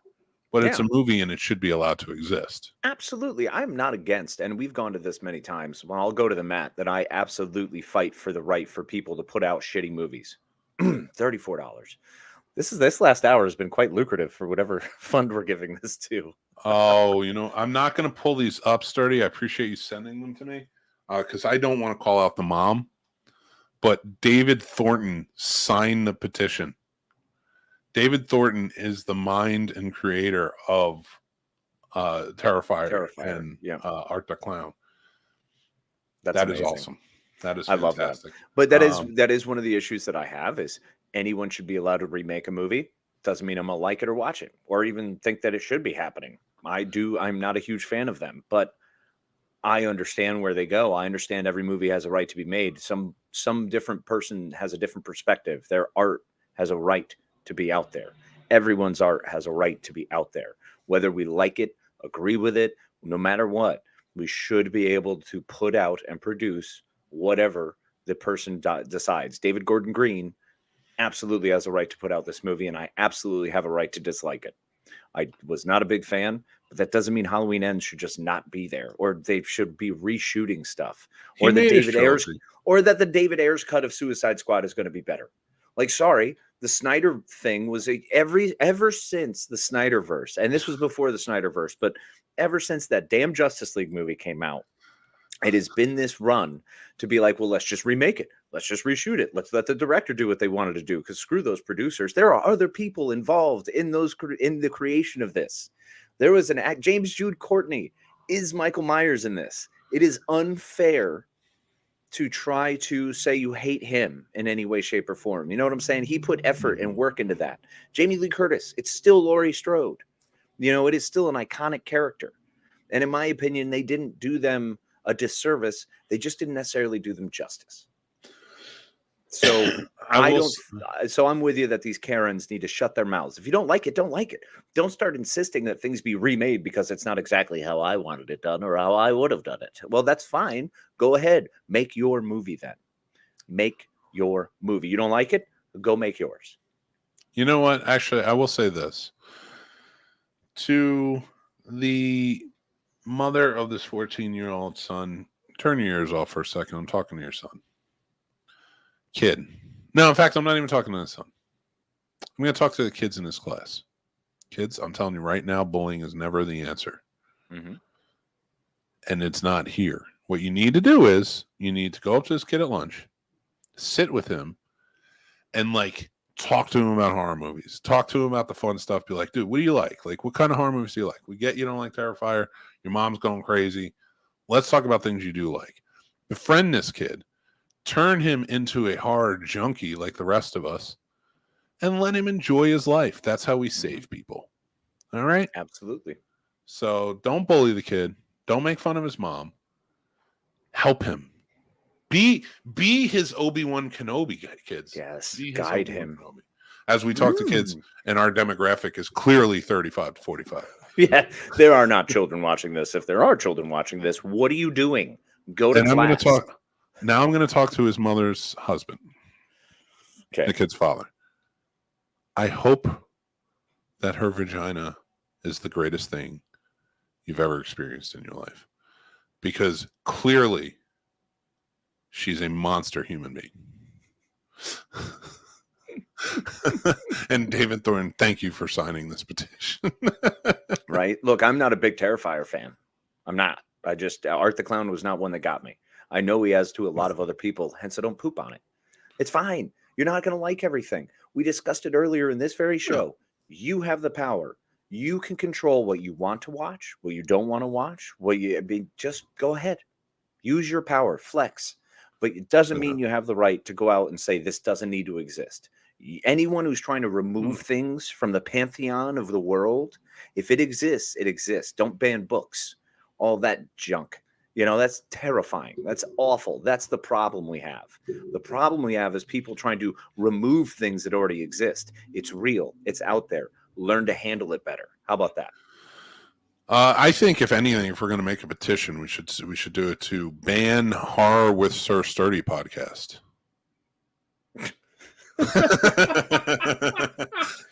Actually, I hope that has the adverse effect, and everybody's like, "Screw these guys. Let's go check this show out." Yes, you should go check out Horror with Sir Sturdy. He's amazing. I love his insight, and you will too. And his guests. This is what he sent us. David James is one of my favorites. That's amazing. Let's get to 200. Oh my god, he should get the whole cast and crew to sign. Yeah, absolutely. But because we should not. It does nothing. Yeah, I'm sorry, change.org. Unless this is a really big thing that people are getting behind, you're not doing anything. Well, all change.org is a Facebook for people to go create petitions. We should just make petitions every week, and we should put a new petition on every week. That's part of our Friday morning drive live. Let's cancel these guys. Cancel these guys on Fridays. Just try to cancel Fridays. We don't know why the Scene Snobs took over Fridays, but that's enough. We don't need it anymore. That's all we want. It's actually, we don't want it to be Friday anymore. We want it to be Snobs Day. That's our first petition. We are the new TGIF. Get used to it. Well, I don't like Friday because it makes me want to eat French fries, and I'm trying to be better and in better shape. So let's get rid of Friday because I don't want fried food and I don't like the idea of thinking about fried things. So since I have a problem with it, let's change it. Now let's cancel Casey because I love fried food and I love fried things. And I hate him for saying that. So now Casey is canceled. We got two great petitions there. We should each start our own petition to say, get me a new co-host. Cancel it. No, that's not fair. You do so much legwork, bro, that yours will be amazing. You'll have like 10,000 signatures. I don't know about that, dude. I don't know. You're going to have a new co-host by next Friday. Doubtful. I can't do this without you. And quite frankly, I wouldn't want to. Well, thank you, sir. But it would be a funny petition. We should start a petition. Make Casey's new partner Art the Clown. Yes. Yo, just have Art the Clown in here one day. Just hanging out on a Friday morning. Have someone come over as Art the Clown. How dope would that be? He could be our third mic as long as he's sitting next to you. Just smiling the whole time right here. Got that weird smile. Chris says, I actually enjoyed Halloween Ends for what it was. Absolutely. I'm with you, Chris. You're into it. You're into it. I'm not going to tell you you're wrong, but you are. No, I'm just kidding. I'm kidding. I honestly, because I didn't think Halloween Ends was bad. It just wasn't good. That's the difference, you know. No. That's it. It just, I mean, I get if people like it. Like, listen, there's a lot of movies out there that I didn't like that people liked, and vice versa. Yeah. You know, but you know, and I don't shame anybody for liking it. I hate the people who scream at you for not liking it. Yeah, man. Like, how could you call yourself a fan? Like that crap. It's like, how can you call yourself a fan? You want bad script? Mick, I messaged you. Oh, I did pull it up. Okay, good. I agree. Another reason I am happy to host. I host and co-host 2 movie podcasts. I can show my love or hate for films, and definitely think they should all be made. That's Absolutely. Not true. That is not true. Freedom of expression ends at a certain point. I've seen some shit. I will fight for it all. Look, second Grade of Love came out. Yeah, that's perfect. Everyone has a right to make everything or anything. Put one down on the swear jar. Cursed. Makes for fun conversations at the end of the day. That's true. Laugh aloud. Sounds like something that wet has to be good. I'm telling you right now, that's sandpaper. And I feel bad for him. I am down with that. Laugh out loud. It didn't live up to the hype, but it was still okay. Absolutely. And I think that was one of the problems is because the first one in that trilogy was so flippin' phenomenal. Yeah. I will die on that hill. It is one of my favorite Halloweens next to OG 78 Halloween. Those 2 are my favorites. I was good with Halloween Kills. I liked what they did. I enjoyed it. Not everyone did, and that's fine. Halloween Ends, I just didn't like it. No, not that I hated it. Fair. I just didn't like it. It wasn't great. It wasn't what I was hoping for. Once again, you go in with the expectations, you're only screwing yourself. So I have expectations all the time, as I should. I expect a lot from you people, and you should live up to those expectations. Because I am perfect in every way, fashion possible. Absolutely. I mean, you're a legend in your own mind, bro. I am, and I'm a legend in everybody's way. In everybody's way. I like that. That's even better. I'm a legend in everybody's way because I'm huge and I block doors. Like, stop making me laugh. I have such a migraine. It's like hitting me like, it's like a lightning bolt in my head. And I'm like, but it's so funny. I have to keep doing it. Worst for me is the gatekeepers who say, how can you be a fan of this genre if you didn't see it?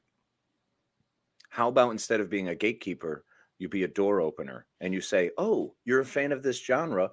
Would you like to see this? Or might I recommend you seeing this? That's like people who are stand on the hill of Suspiria. I'm like, get over yourselves.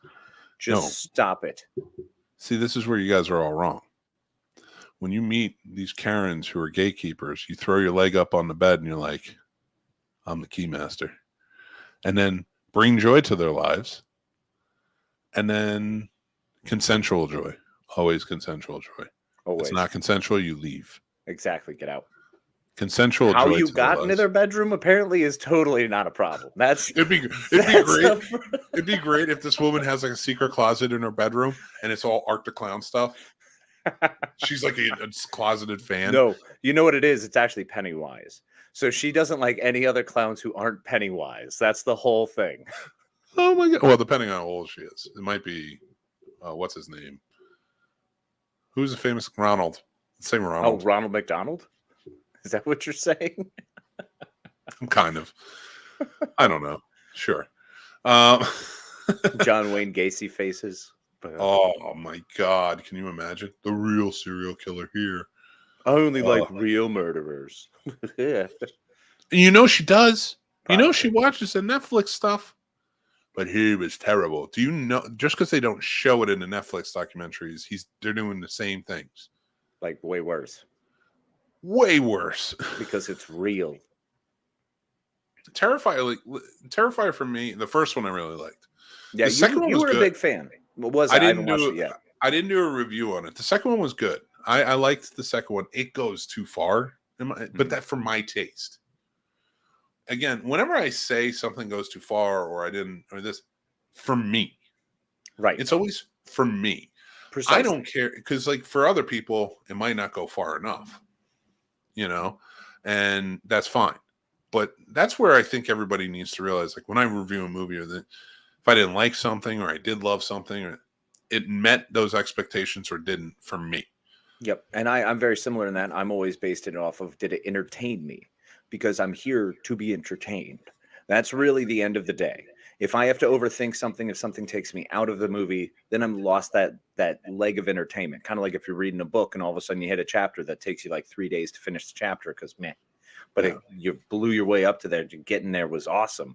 As long as it keeps me engaged, that's automatically a big thing. So it's all based on my perspective because I can't judge it based off of like, a filmmaker's perspective. I'm not going to judge it based off of a writer's perspective. I'm going to judge it based off of did I like it? Did it entertain me? And that's the same way with me. Yeah. And I, like the Black Adam movie is getting rammed. Yeah, as it should. But I didn't mind it. But here's the thing. I turned off my expectations on DC. I have Finally. Took years for you to do that. I've been let down so much. I finally turned it off and I was like, you know what? This is exactly what we were always going to get from The Rock. Yep. And he plays it safe and I get it. And I thought with that, I was like, all right, that's kind of fun. Yeah, it's a fun movie. It was some fun fights. Hawkman was a little too angry. He's like angry throughout the whole thing. I'm like, come on, man. Like, you don't need to be that angry. Dr. Fate, Pierce Brosnan as Dr. Fate was amazing. Oh, you get James Bond, who oddly enough, James Bond. No, he backdoored his way to being my favorite James Bond. Yeah, he did. Oh, wow. I didn't even realize that, but yeah.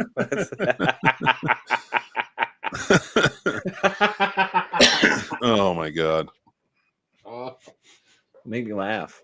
Yeah. See, we get those lightning storms in our head. We'll feel better by next week. So, all right. We're doing last push, 20 minutes. Let's do this. I got something for you. Yeah, what you got? We start a petition. Okay. Let's cancel someone. Anyone. Let's cancel anybody who goes near your sister. She's got a really cool boyfriend now, so I didn't say her boyfriend. Just cancel anyone who goes by her. Anybody who walks by her is canceled. Nah, I'm thinking more. If we're gonna cancel someone, let's cancel someone who's terrible. Okay. Or can we cancel the monarchy? I think we found her. We're going to lose Kathleen as a viewer, but not at all. She's going to help us with the research on it and probably put the petition together. I mean, we love you, Kathleen, but I feel like this is something we need to do with our life. So we have elections. No, Chris. Chris, we're not canceling you. We would never cancel you, Chris. No, not at all. Never. We're not going to cancel any of the people we care about. Yeah, we like you. Those royals, maybe, but royals we definitely want to cancel. I think we should just cancel the royalty in general. Let's just see if we can get rid of monarchies altogether. There's still a couple of them floating out there. These god kings, people anointed by the heavens to obviously wield power over all the people and use them and their money however they feel fit. It's awesome. Sounds terrible. Yeah. Damn, there's some. I can't get over this Taylor Swift album cover. Have you seen it? No, I haven't actually seen the cover yet. I'm gonna pull it up because this is a Taylor Swift heavy episode. Well, it's her new album. I get it. I mean, that's fair. And look, if it was Adele, I'd be all over this thing. I'd be all over this like flies on poo. Huh? Because it's a weird spot, dude. You gotta let it go. What, Adele? Adele. She's amazing. Nah, I would never let her go. So this is it right here. She's staring at a Zippo. Oh, that's cool. So she's gonna burn something down. She's really aggressive. Have you noticed how aggressive she is? She's always all about kicking people's teeth in, lighting things on fire. We used to be friends. Now we're going to create a whole squad to blow up your tanks. Like, what is that about? And doesn't she sing a song where she just tells everybody she shakes everything off? Yes. Yes, like literally shakes babies. Wait. Oh, my thing has been off. I don't know. I heard you well. No, you hear me from the other thing. Oh, the other thing? How was that? Oh, there you go. You're back. Way better. Power. Hey, that's no worse than when I had that mix up during our Brian Krause frickin' interview. We finally get Brian on, get to have a frickin' blast hanging out with him. I can't seem to get my stuff going on. I didn't even have it plugged in. My mic was not plugged in during that. And I was having enough problems that night. You had the dog howling. I'm like, my God. This is just the worst thing that could be. We met an actual friend on the show, and we're just like, "Oh, you're a celebrity. We're gonna screw it all up and look like we've been doing this day one." Absolute professionals. But he was amazing. Thank God. So definitely, Adele is a goat. She is actually a goat in sheep's clothing. You imagine that if there's just a series of goats, like the first one was Stevie Nicks. And then they were like, hold on. And so it's only this one tribe of goats who get together, and every 10 years they produce a pop star. The goats on the farm just like decidedly were like, all right, we're tired of being milked. So we're going to put wool coats on and they'll think we're sheep. Brilliant. And then they got tired of being sheared because that didn't really work out for them. So then they switched gears and they were like, well, we could just sing. People love hearing us. Ah! So they just started doing that and it worked out. And then, so it's amazing how that all played. I feel like goats aren't loved unless they are the little jumpy goats. Or the ones that can stand on your back while you do yoga. There's no goat I want more than the ones that when you scare them, they fall over. The fainting goats, which the fainting, if you were curious to know, is not in fact something they do on purpose. It is a completely reactionary thing that their bodies just shut down and flip over. Same thing with possums. They're not playing, they pass out. There is nothing I want more than animals to just freak out and faint whenever I scare them. Any fainting animal that's what you're looking for. That's the hope in life. If anybody hasn't seen these goats, they go straight stiff-armed and fall over. And they faint. They're only out for like a second or two, and then they get up and run. But it's hilarious. It's absolutely one of my favorite things. And that's why I think we could actually, if we manage to put this together, we could try to go out and hang out with our friend Paul Lanner in the Haunters Against Hate. And they have their festival. This will be their third annual, I believe, out in Kentucky. And they have a goat mimosas breakfast. Nice. Goats and mimosas. How could you not want to have that? That sounds amazing. So we'll have to look into that. I believe that's sometime in July. Oh, dude, did I tell you I got myself a boo bucket? Already? I got the witch. Well, I didn't get myself one. I got my kids each one. Yeah, I need to go do that. I think we'll do that today. Yeah, they're out. Now I just got to get I told them, I was like, we got 3 witch ones. I got one for my wife and 2 for them. Had to buy the Happy Meals. And then I was like, how much are the buckets? We're in inflation right now. So if they're like $47 a pop, I might have to pump. No, it's the price of a Happy Meal and they come in the bucket. Okay, cool. So I just need to get the pumpkin and the ghost and I'm done. I'm not doing all right. So you got the witch. So if I find pumpkin or ghost, bet. No, we have an extra witch. Because my wife informed me, she's like, we don't need this many buckets. I was like, I thought you wanted one. You people. Son of a guns. I have to go shopping for Halloween costumes. Oh yeah, today's going to be a Spirit Halloween day. I got to get Tommy. I couldn't order his. He wants to be Naruto. Oh, okay, nice. He loves Naruto. He's Awesome. all in anime right now. He always questions me and then gets mad at me because I'm a jerk. I'm good at it. So what are you just crapping on anime? No. I don't tear things he loves. I don't tear him apart. I get it. You're a geek. But he's like, yeah, I love anime. I know everything about it. And I'm like, you don't know more than me. And he gets mad. And he's like, what are you talking? You don't even watch anime. And I'm like, what are you talking about? Of course I do. I know everything. And I get real indignant about it. And I'm like, you're crazy. I'm the best at anime. Best at anime. I anime so hard, bro. He gets so pissed with me. And he's just like, all right, well, who's Naruto fighting in his movie The Last in 2015, blah blah blah. And I'm just like, and then I just like mumble anything, and like I do Japanese names, and I'm just like anything, like Hiradaka, and then he's just like, what? And I'm like, and then because I don't remember what I said the first time, and I'm right, like, of course, and I keep mumbling it. So he's, what are you talking about? What are you saying to me? I said his name. How many times do I have to say it? You're driving me crazy. He's like, you didn't say blah, blah, blah. And I was like, yes, I did. I said that. And he gets pissed because he realized I tricked him into saying it. Yep. And then I just repeated after that. And I'm just like, okay. It's amazing. So he gets so mad at me. And then I keep going. And then he was like, oh, what did you watch it on, huh? What did you watch the movie on? I was like, I watched it on Amazon Prime. Because I have a 90% close rate on movies on Amazon Prime. I didn't watch the movie. I have no idea. And he watched it on Crunchyroll, his anime thing. Yeah. And I was like, okay. And then we get home. And this is how much of a piece of shit I am. And I earned that $1. So go ahead and put it on.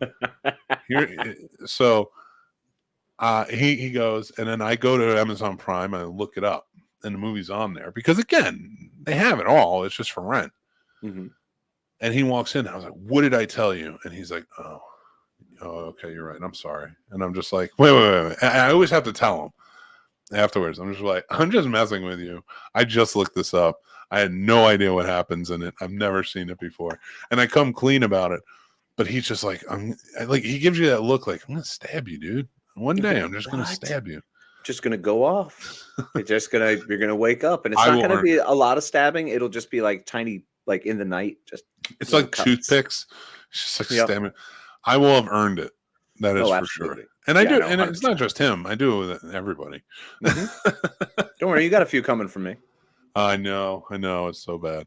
I don't know why I do that, but I do it. And you can't stop yourself. You're the person who, like, you see it and you're like, this is a terrible idea.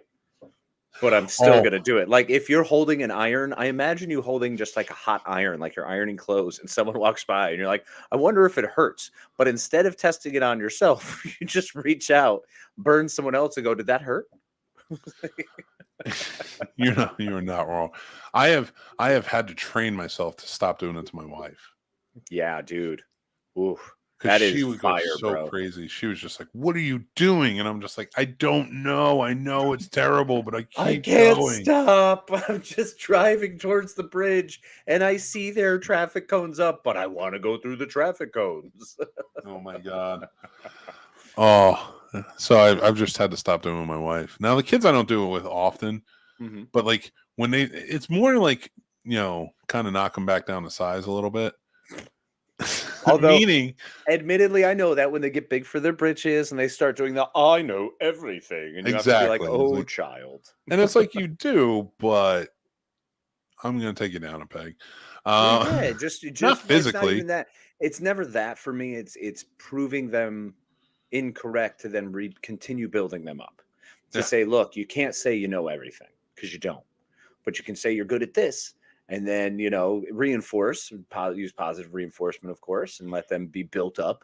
But also, at the same token, telling them, hey, keep yourself in check. It was like the first time you beat your parents in a game.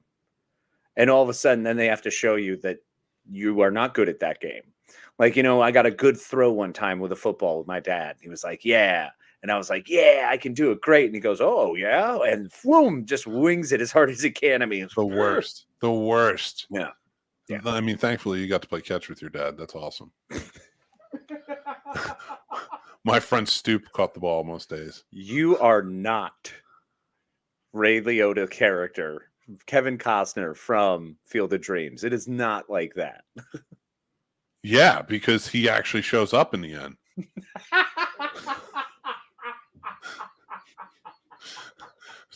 Oh man. Woo. Yeah. No, I played one sport. Mm-hmm. No, I'm sorry. 2 times in my life, I played 2 sports with my dad. Mm-hmm. Both. And I think this is where I get it from.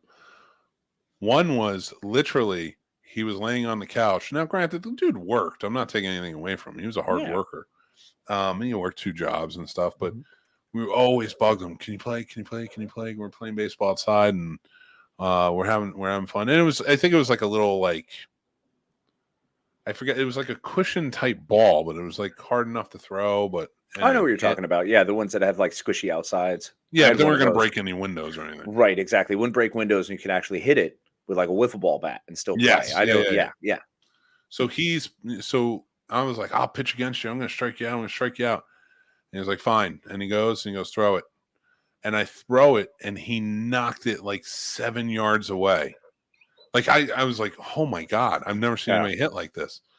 And he knocked it 7 yards away, dropped the bat, and just walked back inside and went to bed. And he was pissed that I even made him get up to do that. Like, he was mad at me. And then the only other time I was playing basketball outside in the front, and I was throwing the ball, and I'm doing my thing, and I was like, Dad, you want to play? You want to play? And he's like, yeah, sure. He checks the ball at me, not to me, at me, steals it, scores, and he goes, now never ask me to play again. And he goes inside. Whoa.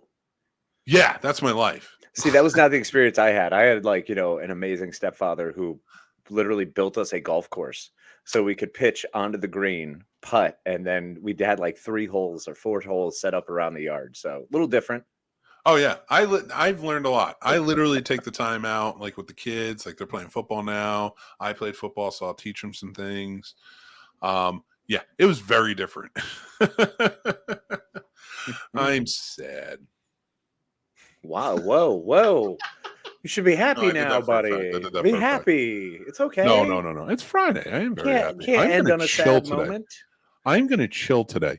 You know how much I'm looking for? Like, we're going to do things, but fun things. I'm not driving. And we had a great time in Maryland last week. Yes, we did. We had a great time, which everybody, if you didn't know, we did a live ghost hunt last week, and we'd love for you to go check it out. It is up on our YouTube channel. Go watch it. It was a lot of fun. We talked to ghosts. It was an absolute blast working with the Maryland Paranormal Investigations team. Phenomenal. Phenomenal. And they call it that because they do more than just paranormal. Word. Okay. So they were great. The owners of the place we went to were fantastic. You get to see all of them and our beautiful smiling faces as we talk with ghost kids. Yeah. And if you guys are following us on Instagram and Facebook and YouTube and all that and TikTok, we've been posting a lot of pictures and posting a lot of videos from when we went to the Devil's Playground haunted attraction in North Carolina last Saturday. So much fun. And we're going to do a full video on our Halloween special, but you can really see us interacting. But keep following, because I am going to keep dropping the videos, stuff like that, and you can see some really fun stuff. Like us trashing pages or getting hit by a car. You should absolutely 100% go if you're near North Carolina, even if you're in Virginia or South Carolina or something. Go to this place; it's amazing. There you can go and just do the haunt, or you can buy the special necklace, which is it's like a neon necklace, and do the intensive interactive experience where they touch you and they'll go after you and stuff. We did that, and that was a lot of fun. It was a blast. There's also a lot of stuff around the outside. They had a zombie tag. Zombie tag was dope. I almost got you to run. I thought you were on the edge. And then if we didn't do the haunt first, I might have done it. That's fair. They had axe throwing there. And the amazing Cactus Farms actual like food stuff. They have a shop there where they make candles out of beeswax, which got one of those. I got one for my wife too. Yeah, fantastic. Yeah, so lots of great stuff. Definitely a wonderful trip to go with you and probably most of the family. It was actually pretty cool because they had like the basketball and the football, like you could throw and win a T-shirt. Yeah. So it's not like some deranged stuffed animal. It was like you could win a T-shirt, and it was pretty cool. Something you'll actually wear instead of a deranged stuffed animal. That would be terrifying and keep your kids up at night. Concession stand was pretty money. It was just a lot of fun. Like, it was just a great time. It's out on the farm. You go chill. It's very dark to get there. You can hit somebody with your car and not know where they are. You can if you're not very careful. Just be careful. Trust me, just be careful. And you can also test the integrity of your knees while you're at it. Mine checked in. You know, the funny part is my knees were still on my knees that night after I hit you with the car and hit your knee, probably still worse than yours. No, viable. Absolutely. But it was all right. As we said, I got the first shower. That is true. That is true. The Buzzard Law Firm definitely helped us with that. Guys, if you didn't check out the Scene Snobs podcast from this week, we had a great time. We had the director and one of the stars from The Accursed, brand new movie out, horror movie. Go check it out. You should watch it. But watch that episode or listen to it anywhere because it was a good time and we had a great conversation with everybody. Please do. It was such a blast. And talking with Sarah is wonderful as always. She is radical. Kevin is awesome. What a great dude with fantastic insight. You know, it's really nice being able to have conversation with some people who are in the business who are doing the damn thing and doing it well. So check it out. Well, Dale, the people who throw Carolina Fear Fest are throwing this haunt. It's in Lillington, North Carolina, which is like right next to Cape Fear, which is awesome. And if you get a which is a river, by the way. Which is a river, we figured out, by the way. Well, no, it's the township of Cape Fear, too. There's a township, yes. Yeah. Yes, it is a township because there are things on the sign, but it's based on the river. It just isn't what we were expecting. It was not. There were no places to take picture that said Cape Fear. There was one, and it was in the middle of the road, and Mick convinced me not to run out because I'd already been hit by a car recently, and I probably shouldn't do that again. And I would have just circled and tried to bend the car to hit him. If you can get out to Lillington, North Carolina, you should definitely check it out. It's called the Devil's Playground Haunted Attraction. Check out the new podcast this week. Next Tuesday, we do not have a new show. Yeah, weird, right? Yeah, we're going to do on Wednesday at 8. Even crazier. We're changing time and day, but only by one. We're shifting ahead a day and behind an hour. So figure that one out, folks. We will be back on Tuesdays after that, starting Tuesdays November. Are still where we live. Don't worry. We're not going crazy, but there is something very special happening. Well, before we get there, we have, just so everybody knows, we have 3 shows next week. We have Wednesday's show, which is making up for being off Tuesday, which is going to be horror hosts. I'm trying to bring a bunch of horror hosts on. Sturdy, you're invited too. And then Friday is our Halloween special. It's our Downtown Julie Brown Scene Snobs Halloween Bash, where we're going to try and get guests on. We're going to talk about Halloween stuff. We're going to have a great time. And then, of course, we have this show that Friday morning. It's going to be a busy day. And what's happening on that Tuesday? The reason we're Casey's going to a concert. I'm going to a concert. But more importantly, I am going to be hosting the Bloody Summer Camp live commentary with the cast and creator. So I will be doing that. That starts at 8:30, but I am having a very special one-on-one interview. Would have been 2-on-1, but somebody had to go to a concert. One-on-one interview. Casey was invited. I will point that out. I was asked if Casey wanted to join, but he. Oh, was I? Okay, good. Because of course you were. Of course. Yeah, no, they always ask for it. So it's going to be on the Slasher 15 Productions YouTube channel. They're going to be doing the whole thing, but I will be doing a one-on-one interview with Felissa Rose, who starred in Bloody Summer Camp. So make sure you check in. If you have questions, put them in the comments. It's going to be a great time. And then we are going to all press play for a watch party. And then they're going to do live commentary. I'm just going to kind of linger and be in and out handling questions. So make sure you check that out. I think it'll be a ton of fun. Oh, it'll be a blast. I mean, those cats over at Slasher 15 are fantastic. Yeah. Love them all to death. So super excited that you get to do that. Don't blame me. Sturdy says, if I am free, I will be both. Sweet. Be a gents. I don't know. Whatever. I love her. Is that making fun of? I love her. Second Rate to Love. I love her. I love. Oh her. no, he's saying I love Felissa. Oh, okay, right. And it's gonna be a good time. And it's so funny because we were supposed to have Felissa on the road. Felissa on the. Old it's like 2 Felissa on minutes the away from 10. Rose. What? 2 minutes away from 10. All right, I'm Almost out. there, bro. Let's just go and say our thank yous. Remember, everybody, Snobtober is here, and it continues through the month where we have content every day on all our stuff. So go check that out. I want to thank you guys for joining us, but let's thank our patrons who love and support us, and we love and support you. Tim, Paul, Stacy, Matt, Aaron, Chris S, Chris H, Dan, John B, Ron, Jason, AJ, Radar, and John W. Thank you all for helping us keep the lights on. If you guys want to join, we have 3 tiers available at patreon.com/thescenesnobs. And if you want to keep the conversation going, because this just wasn't enough for you, join us at the Snobs Nation Discord. We've got watch parties going on there, some fantastic human beings that are great to connect with on every topic you can imagine under the sun. And we are always appreciative of our fantastic moderators who do a bang-up job. Head on over to the Snobs Nation Discord. Remember to hit like, follow, and subscribe here on the YouTube channel, wherever you're watching. But yeah, please definitely head over to the YouTube channel and hit subscribe. It helps us go a long way. And when you hit like in these videos, it really pushes them out for us. We appreciate it. We have great shows like this one, the Scene Snobs Morning Drive Live Show, the Scene Snobs Podcast live every Tuesday night at 9 p.m., except next Tuesday. Real Combat, Geek Fest Live, Scene Snobs Reviews, Plot Roast, and many live events that we do. And make sure to head on over to our thescenesnobs.com through the link tree, and you can find our merch. You definitely want to get yourself draped or mugged up, as it's mugging season. So it's different than hurting people. It's showing people that you love the Scene Snobs as much as we love you. So head on over to the merch store, get yourself something cool. And make sure to follow and follow us everywhere, because we are all over the place on social media, Facebook, TikTok, Twitch, YouTube, Instagram, Twitter. It's at the Scene Snobs for everywhere. And then Casey is also at Plotamus on Instagram, at Casey the Man on TikTok, and at Twitternight on Twitter. And guys, we truly appreciate you. We love you. We think you're the bee's knees. Absolutely. Casey, the cat's meow. Take it away before I play the outgo music.